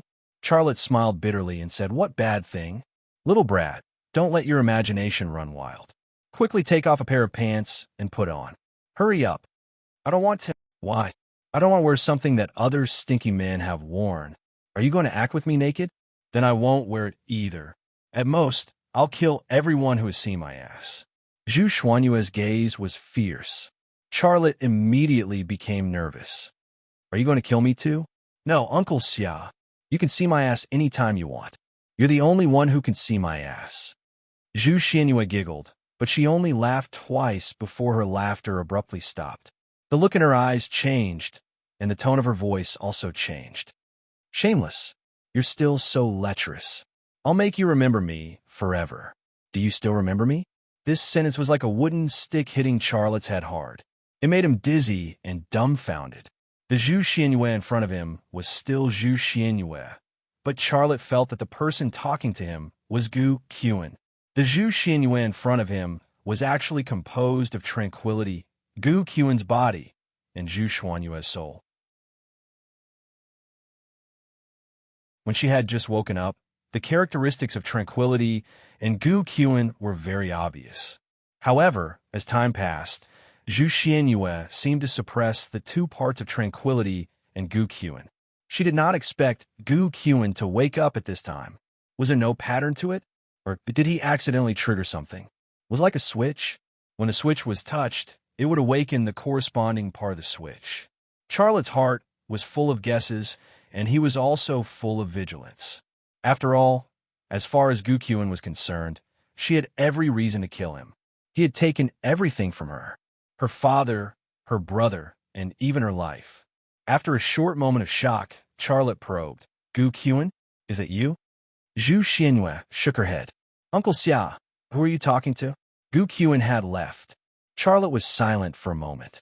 "No, nothing. Listen to me. Pull out a pair of pants and put them on." "I'm not wearing them. I'm not wearing them." Zhu Xianyue was throwing a tantrum at Charlotte. Charlotte had a headache. "Then what do I have to do to make you wear them?" "I'll wear yours, but I won't wear the pants of these two stinky men," Zhu Xianyue said. Charlotte didn't know whether to laugh or cry. He bit the bullet and took off his own pants and threw them to Zhu Xianyue to wear. He went to pull out the pants of an armed guard and put them on. He had already put them on, but Zhu Xianyue was still looking at his pants. He didn't rush her.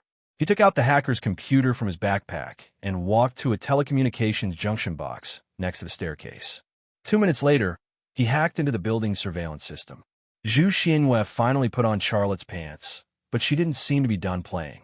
She grabbed the zipper and pulled it up and down. As the zipper opened and closed, the beautiful scenery was faintly discernible. Looking at the little demon playing with the zipper, Charlotte suddenly had a bold hypothesis. The real Zhu Xianyue and the prehistoric one are enemies, but now Zhu Xianyue is relying on me. She even likes me. Does this have something to do with peaceful and Gu Qian? If so, will there be any changes in Zhu Xianyue? Whether it was peaceful or Gu Qian, they both had him in their hearts. Peaceful's feelings for him had been strong from the start. Her love for him had been tinged with admiration. Gu Qian's love and hate were entangled. She wanted to die in his arms, so he would remember her forever. With the existence of these two loves, Zhu Xianyue might really change. Otherwise, with Zhu Xuanyue's personality, why would she listen to his lies and control? She would probably have started a war already. Zhu Xianyue finally lost interest in the zipper. She moved next to Charlotte. "Uncle Xiao, what are you doing?" Charlotte said, "I'm taking over their surveillance system. That way we can walk in. What if someone finds us? Can I eat them?" Zhu Xianyue pursed her lips. "I'm hungry." "You can, but only if you have no other choice. Do you understand?" Xiao Lei warned. Zhu Xianyue smiled. "Yes, I understand. Uncle Xia, you are so nice." Charlotte's lips had a wry smile, but he was very clear about Zhu Xuanyue's characteristics. She would be hungry after using her ability, so she needed to eat to replenish her energy. How could they not die when he took her with him? "It's done. Let's go."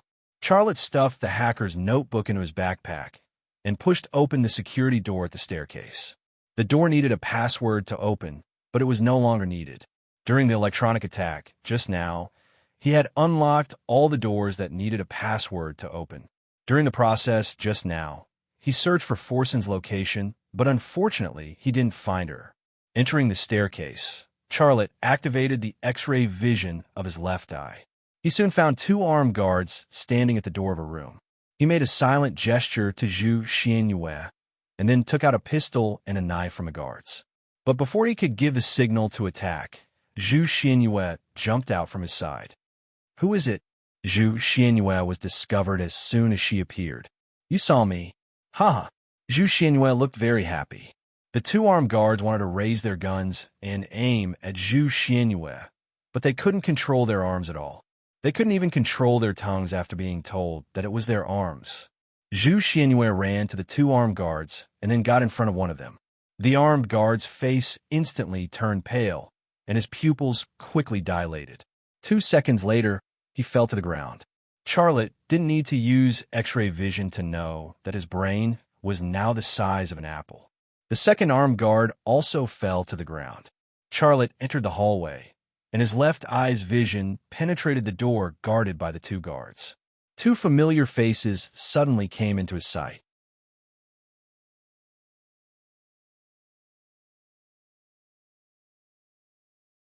Chapter 919. The two familiar faces were my Hattori and Forsen, and there was another stranger. His skin was dark, and his lips were slightly thick. He was obviously Mexican. He was in his early 40s and looked very strong. Seeing this man's race, Charlotte gave up the idea of breaking in and stopped Zhu Xianyue, who was about to push the door open. Zhu Xianyue said, "Uncle Xia." Xia Lei pulled her into his arms. As he imprisoned her, he covered her mouth and whispered in her ear, "Don't speak. I want to know what the people inside are talking about." "Wow. Did you see the sound silver they were talking about?" Zhu Xianyue blurted out a sentence that was unclear. Even if her mouth was covered, she still wanted to talk. Her voice was vague, but it was obvious that she said, "Wow. Can you see the sound silver they're talking about?" Charlotte ignored her and continued to cover her mouth. At the same time, he kept his eyes open and used the lip-reading spell to read the conversation of the three people in the reception room. "Ms. Forsen, we are willing to work for them," the Mexican said, "but we won't do it for free. We need them to meet some of our conditions. Weapons and money, that's what we can provide. What else do you want besides weapons and money?" Forsen said. "Legal identity," the Mexican said. The Mexican said, "The FA organization wants to disappear from the U.S. hit list, and we want you to release our people you have captured." "Mr. Franco, you are asking for too much," my Hattori said. The Mexican called Franco smiled. "You want us to work for you, but you are not willing to meet our conditions. Is there any need for us to talk anymore?" Forsen said, "Well, I agree, but I want to know, when are you going to do it?" "As long as we get what we want, we can do it at any time," Franco said. "Very well. I want to know what your plan is." Forsen said, "After all, our target this time is Charlotte. He is more difficult to deal with than the leaders of those terrorist organizations in the Middle East. He's the toughest opponent we've ever encountered." Franco said, "Our man Yamosa died in his hands, and he also destroyed our training base in the Far East. Please do not doubt our determination to kill him." Fossen furrowed his brows. "I don't think you've understood my question. What's your plan? You got a lot of things from us. I have the right to know your plans. You want to know if we can kill Charlotte?" Franco said. Fossen didn't say anything. My Hattori said, "Mr. Franco, you're right.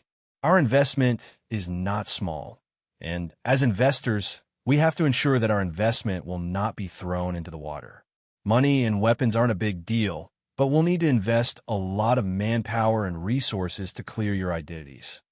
We need military drones, precision-guided missiles, and intelligence support," Franco said. "Charlotte is in China. Even our military drones can't pass through China's air defense system." Fossen stared at Franco with a questioning look in his eyes. "So, how can you kill Charlotte?" Franco sneered. "The drone we want is not an active drone, but a custom-made one for us. Don't leave any company or U.S. military logo on the drone. The same goes for precision-guided missiles. We'll enter China by land and drop the drone and precision-guided missiles into China." Fossen and my Hattori couldn't help but look at each other.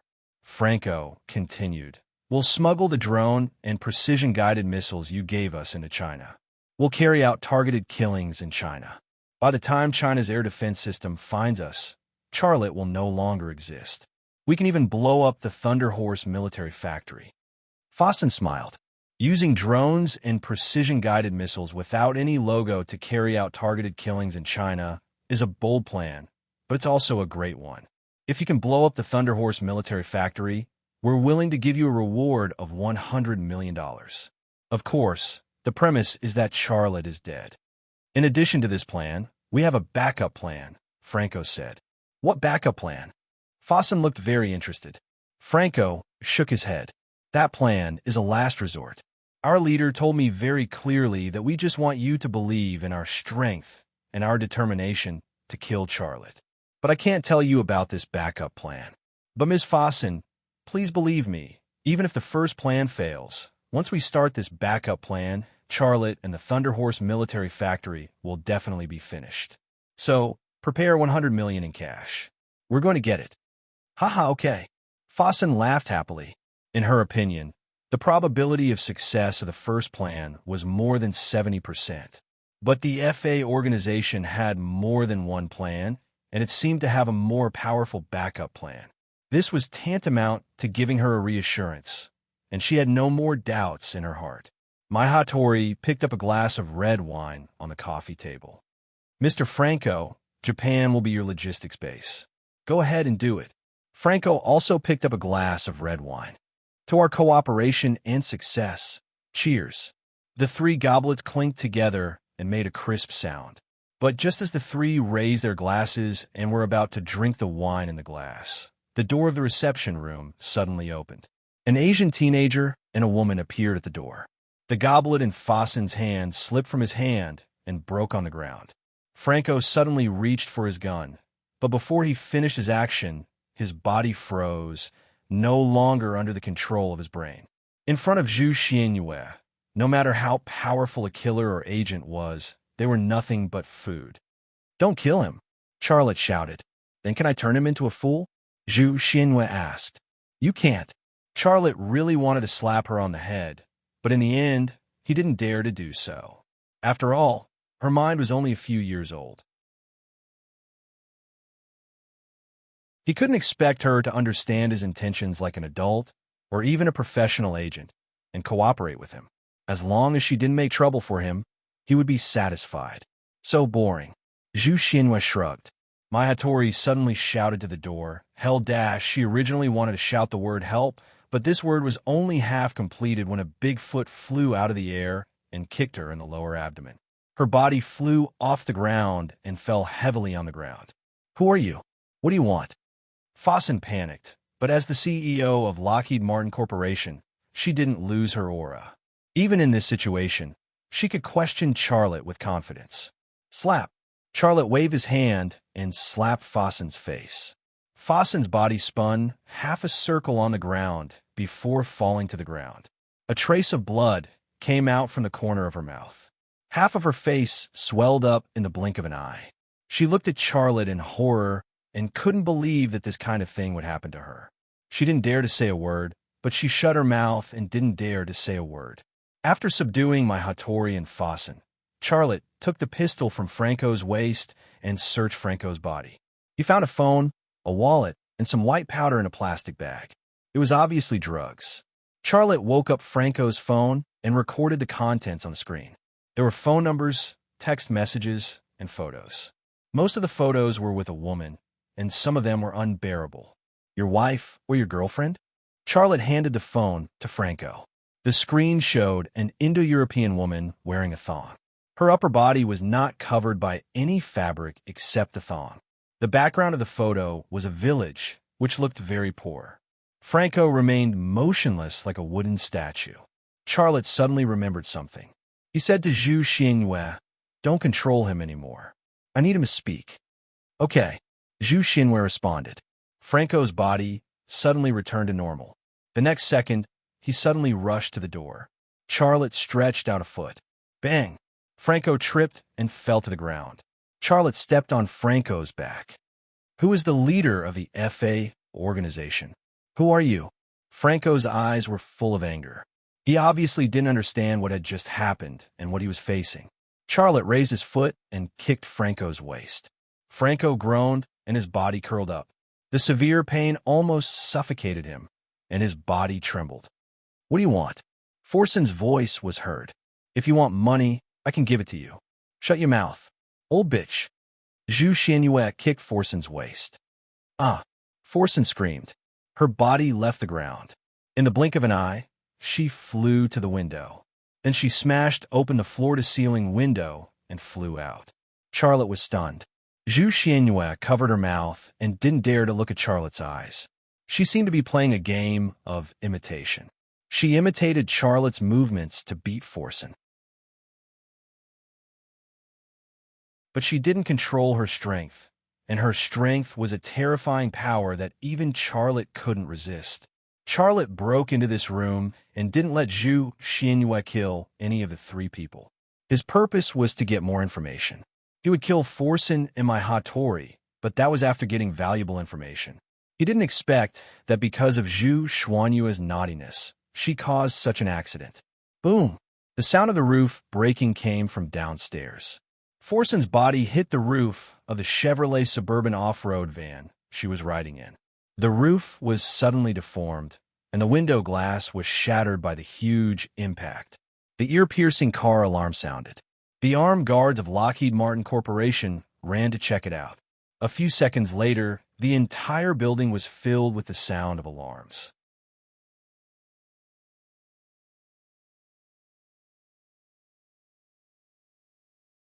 Chapter 9:20. Forsen died just like that.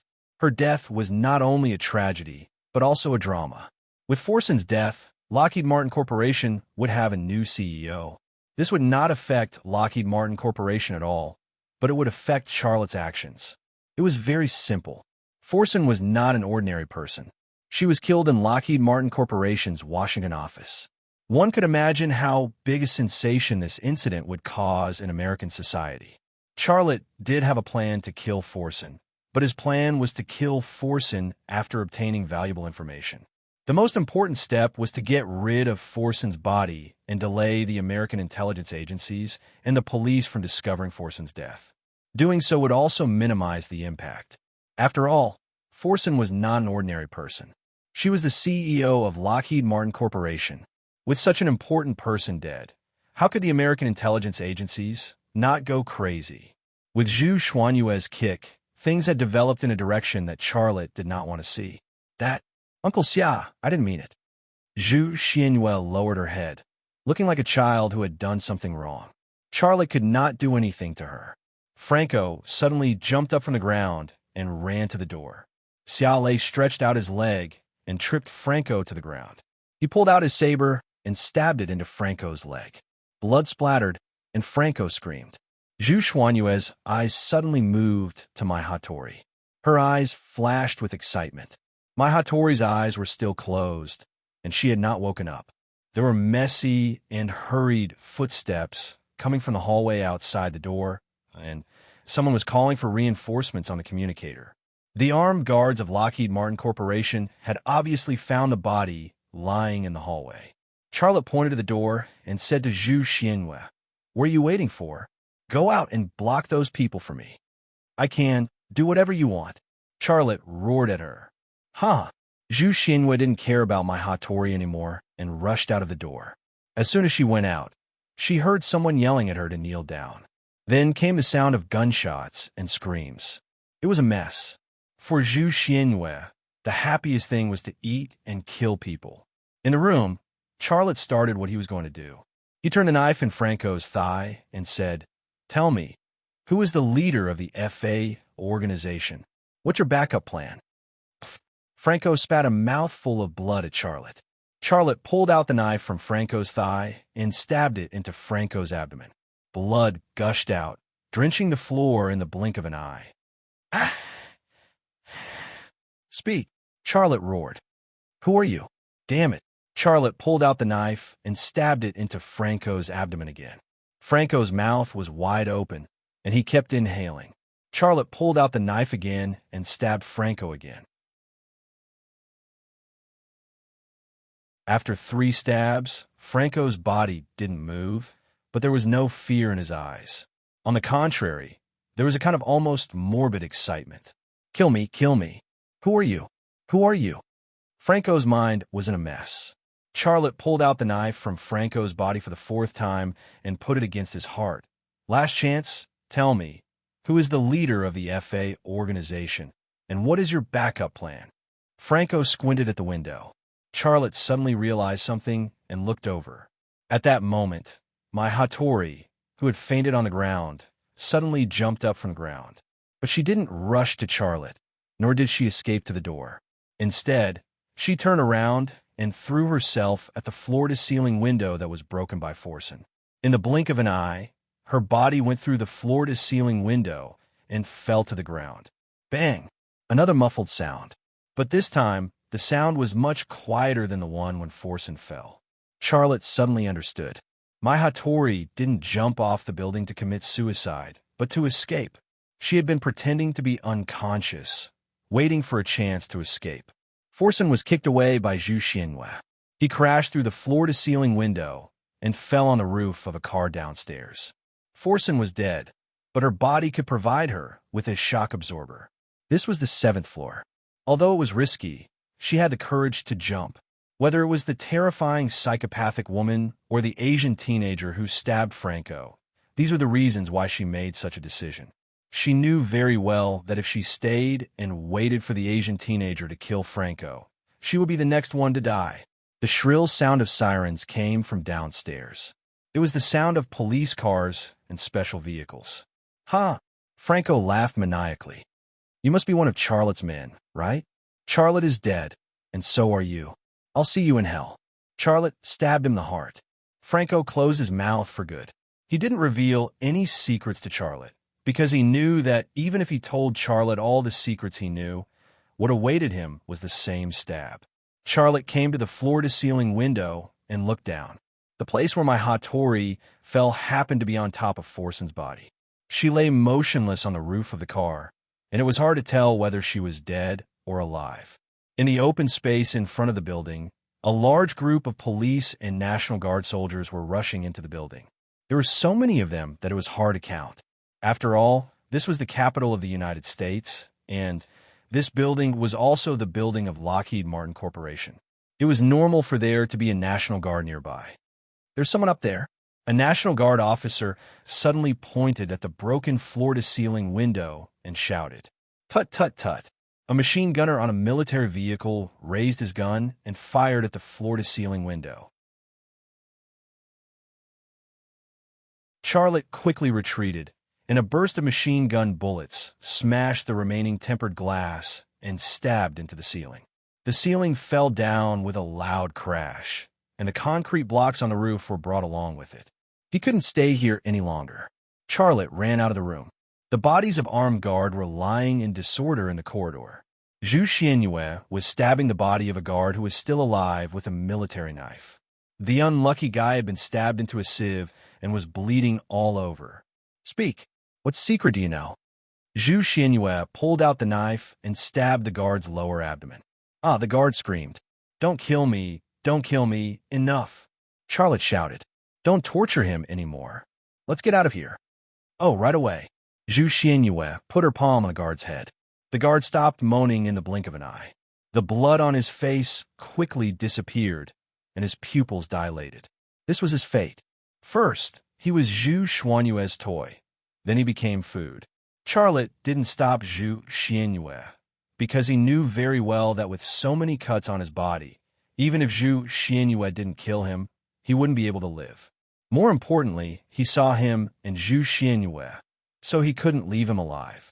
Charlotte ran to the rooftop with Zhu Xianhua. The operation was over here, but even Charlotte himself wasn't sure whether the operation was a success or a failure.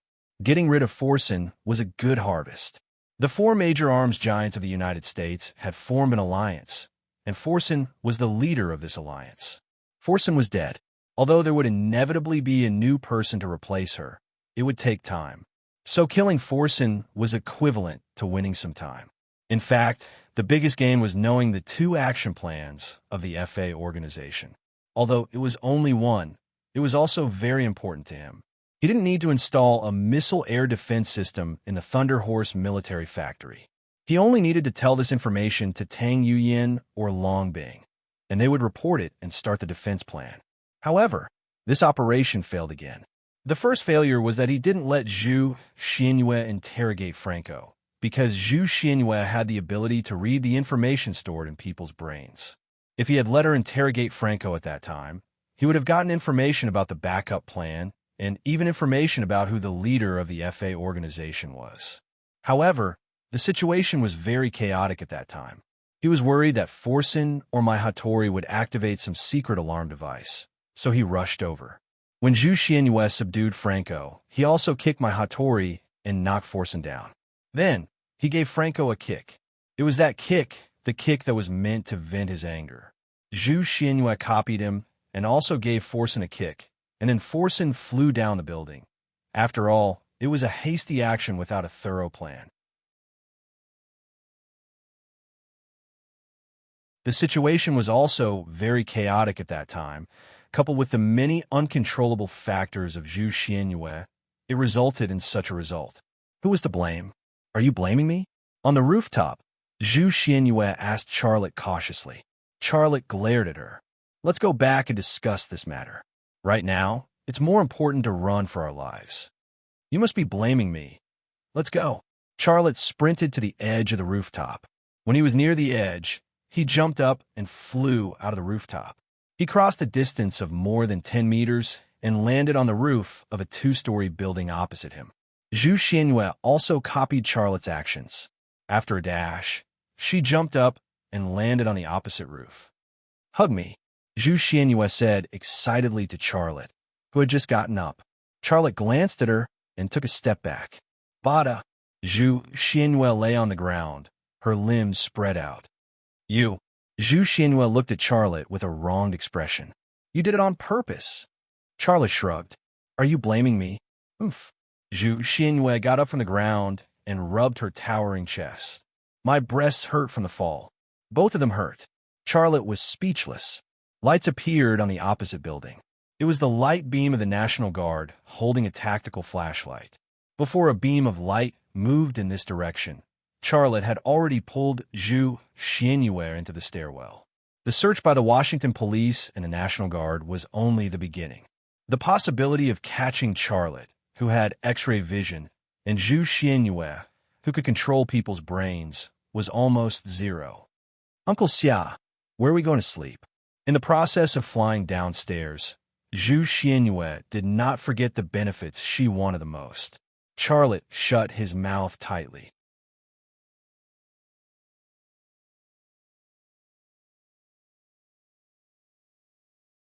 Chapter 921. The entire city was on alert. The streets of Washington were filled with armed police officers and soldiers of the National Guard. Every vehicle leaving the city was inspected, and the airport and subway stations were also included in a comprehensive search and surveillance. Terrorists attacked Lockheed Martin Corporation and killed the CEO, Ms. Forsen. This was the statement given by the Washington press officer. This statement increased the atmosphere of terror in Washington. Almost the entire city was looking for the so-called terrorists, but the person being searched was watching the news on TV in an upscale white community. The owner of the house was a single white-collar Wall Street worker. He had been knocked out by Charlotte, tied up and thrown into the storage room. Kacha! Kacha! Zhu Xianyue sat on the leather sofa with her legs crossed, eating potato chips while watching TV. When she saw a news anchor say that the CEO of Lockheed Martin Corporation, Forsen, was assassinated, she pointed to the TV and said, Uncle Xia, didn't we do this? Yes, you still have the cheek to say that. Charlotte rolled his eyes at her.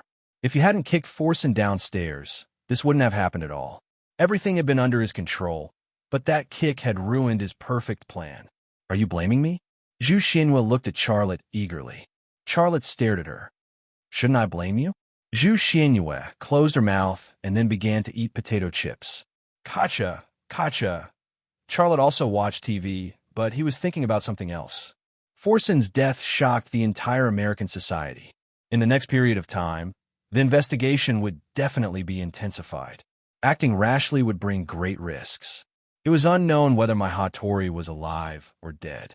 If she was dead, the Washington police and the CIA wouldn't be able to find any clues to investigate. If she wasn't dead, once she woke up, she would describe what she saw to the Washington police and the CIA. If he didn't, she would still suspect his true identity. My Hattori was a problem. If she is still alive, she must have been sent to a hospital for treatment. There are so many hospitals in Washington. Which hospital will she be sent to? Xiao Lei thought quietly in his heart. Crunch, crunch, crunch. Zhu Xianyue continued to eat her chips. She seemed to think that the news program was not good to watch. She held the remote control and imitated Charlotte's actions. However, she was obviously not familiar with the remote control. She pressed the volume increase button, and the sound suddenly increased. Then, He pressed the button to switch the video signal, and the image disappeared. Charlotte couldn't be bothered with her. He took out his hacker's computer and searched for information related to terrorist attacks. A few minutes later, he found a useful piece of information.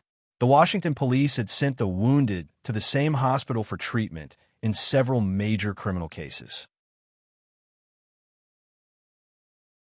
The hospital had also received the wounded in terrorist attacks.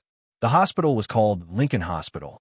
Charlotte connected to the network and attacked the hospital surveillance system based on the hospital's IP address. The security level of Lincoln Hospital surveillance system was very low. He entered without any trouble. Surveillance images appeared on the screen of the hacker's computer. There were surveillance images of the lobby, the ICU, the corridor, the elevator, and the doctor's office. There were no surveillance images of the ward, but this was not surprising. No patient would want to be monitored by the hospital after they were admitted to the hospital. My Hattori jumped down from such a high building. Even though Forson's corpse helped her absorb some of the impact, it's definitely not a light injury. So, she is either lying in the ICU or receiving emergency treatment on the operating table. Charlotte typed a few times on the keyboard, and the image on the monitor suddenly changed. The surveillance images of several ICU at Lincoln Hospital appeared on the monitor of the hacker's computer, as well as the surveillance images of the emergency room. As he guessed, Mai Hattori was receiving emergency treatment on the operating table. One of her legs was broken, and a piece of bone in her calf penetrated her skin. It was frightening to look at. Not only was her leg broken, but she also broke a few ribs, which made her chest a little deformed. Just from these two bone injuries, Xiao Lei could conclude that her internal organs were probably not light either. Also, her brain must have suffered a very serious concussion. Two chief surgeons and several nurses surrounded the operating table to save Mai Hattori. An electrocardiogram next to them showed her heart condition. Her heartbeat was weak and the waveform was unstable, but it was still beating. Mai Hattori was not dead. Charlotte stood up. At that moment, a crazy idea appeared in his mind. He wanted to go to Lincoln Hospital and kill Mai Hattori. At that moment, a few people in plain clothes appeared on a surveillance screen outside the emergency room. They came to the door of the emergency room, and without any hesitation, they pushed the door open and walked in. There was no sound on the surveillance screen, but this did not prevent Charlotte from using the lip-reading technique to decipher the conversation of those people. A doctor looked at the people who had barged into the emergency room in surprise and said angrily, "What's wrong with you guys? Who are you?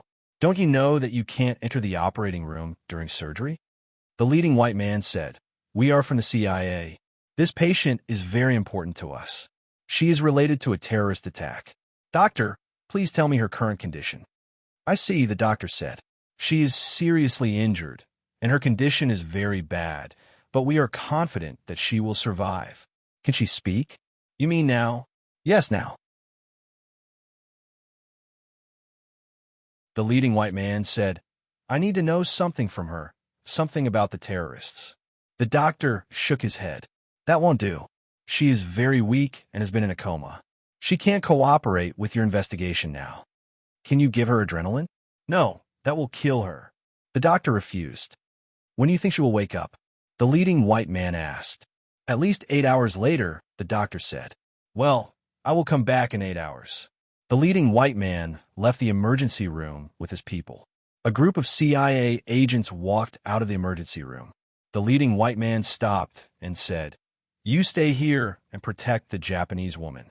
She is the daughter of Japan's ground self-defense force, General Hattori Masao. Her identity is very important. The terrorists who assassinated Ms. Fossen may come back to kill her. Your task is to protect her. Once she wakes up, contact me immediately." After making this arrangement, the leading white man left. Charlotte also dispelled the idea of going to the hospital to assassinate Mai Hattori. Although he only saw a few CIA agents with Mai Hattori's identity, the protection for her couldn't be limited to this level. Maybe the Japanese also had people in the hospital. If he went to the hospital to assassinate Mai Hattori at this time, it would be a very dangerous thing. Moreover, his purpose of killing Mai Hattori was to silence her. If he took Zhu Xinyue to the hospital to kill her, wouldn't more people see him and Zhu Xinyue? Charlotte sat back on the sofa. He looked at my Hattori on the monitor screen and said in his heart, I will let you live for a few more days. The next time I see you, I will kill you. Well, that's true, that's true. A strange sound suddenly came from the TV. Charlotte's eyes were immediately attracted to it. At first glance, he was stunned. He didn't know what was going on, but Zhu Xinyue had actually clicked on the paid adult channel. On the TV, a strong black man and a sexy blonde were doing shameless things, and the scene was extremely open. Zhu Xinyue stared at the picture on the TV. She asked curiously, Uncle Xiao, what are they doing? Charlotte didn't know what to say. He frowned and said, You're just a kid. Why are you watching this kind of TV show? Change the channel. Change the channel. Change the channel immediately. I won't change the channel. I think it's good, Zhu Xinyue said. The sound of that's true, came from the TV again. The actress's expression and movements were extremely exaggerated. Uncle Xia, doesn't she hurt? Charlotte didn't feel well. She seems to be very comfortable. Is that so? Zhu Xinyue asked again. Why do you have so many questions? Charlotte grabbed the remote control in her hand and turned off the TV. Giggle. Zhu Xinyue laughed. Uncle Xia, you must be embarrassed, right? I actually know what they're doing. Charlotte was slightly stunned. You know what they're doing? Yes. Zhu Xinyue said, They're exercising. Xiaolei heaved a sigh of relief. Zhu Xinyue was a piece of white paper. He didn't want her to be dirty by those messy things. Uncle Xiao, let's go to sleep. I'm sleepy, Zhu Xinyue said. You go to sleep first. I'm not sleepy yet. I still have something to do. Charlotte looked serious. You're lying. Zhu Xinyue pouted. You promised me that you would sleep with me. If you don't sleep with me, I'll go out to eat. I'm hungry too. Charlotte smiled bitterly and said, Okay, then let's go to sleep. If there was a woman in this world that he couldn't do anything to, that woman could only be Zhu Xinyue. Charlotte put away the hacker's computer, then stood up and prepared to go to the bedroom. Just as he stood up, Zhu Xinyue suddenly jumped from the sofa to his back. A pair of long legs locked his waist tightly, and a pair of arms hugged his neck tightly. In just a second, she turned from a little kid to an octopus kid. What are you doing? Charlotte was very uncomfortable being squeezed by her softness. Carry me to sleep. Zhu Xinyue shouted happily, Go. Charlotte, that you're tuning in to the Warrior Lore YouTube channel. Don't forget to subscribe and join us on this journey to catch the most captivating stories.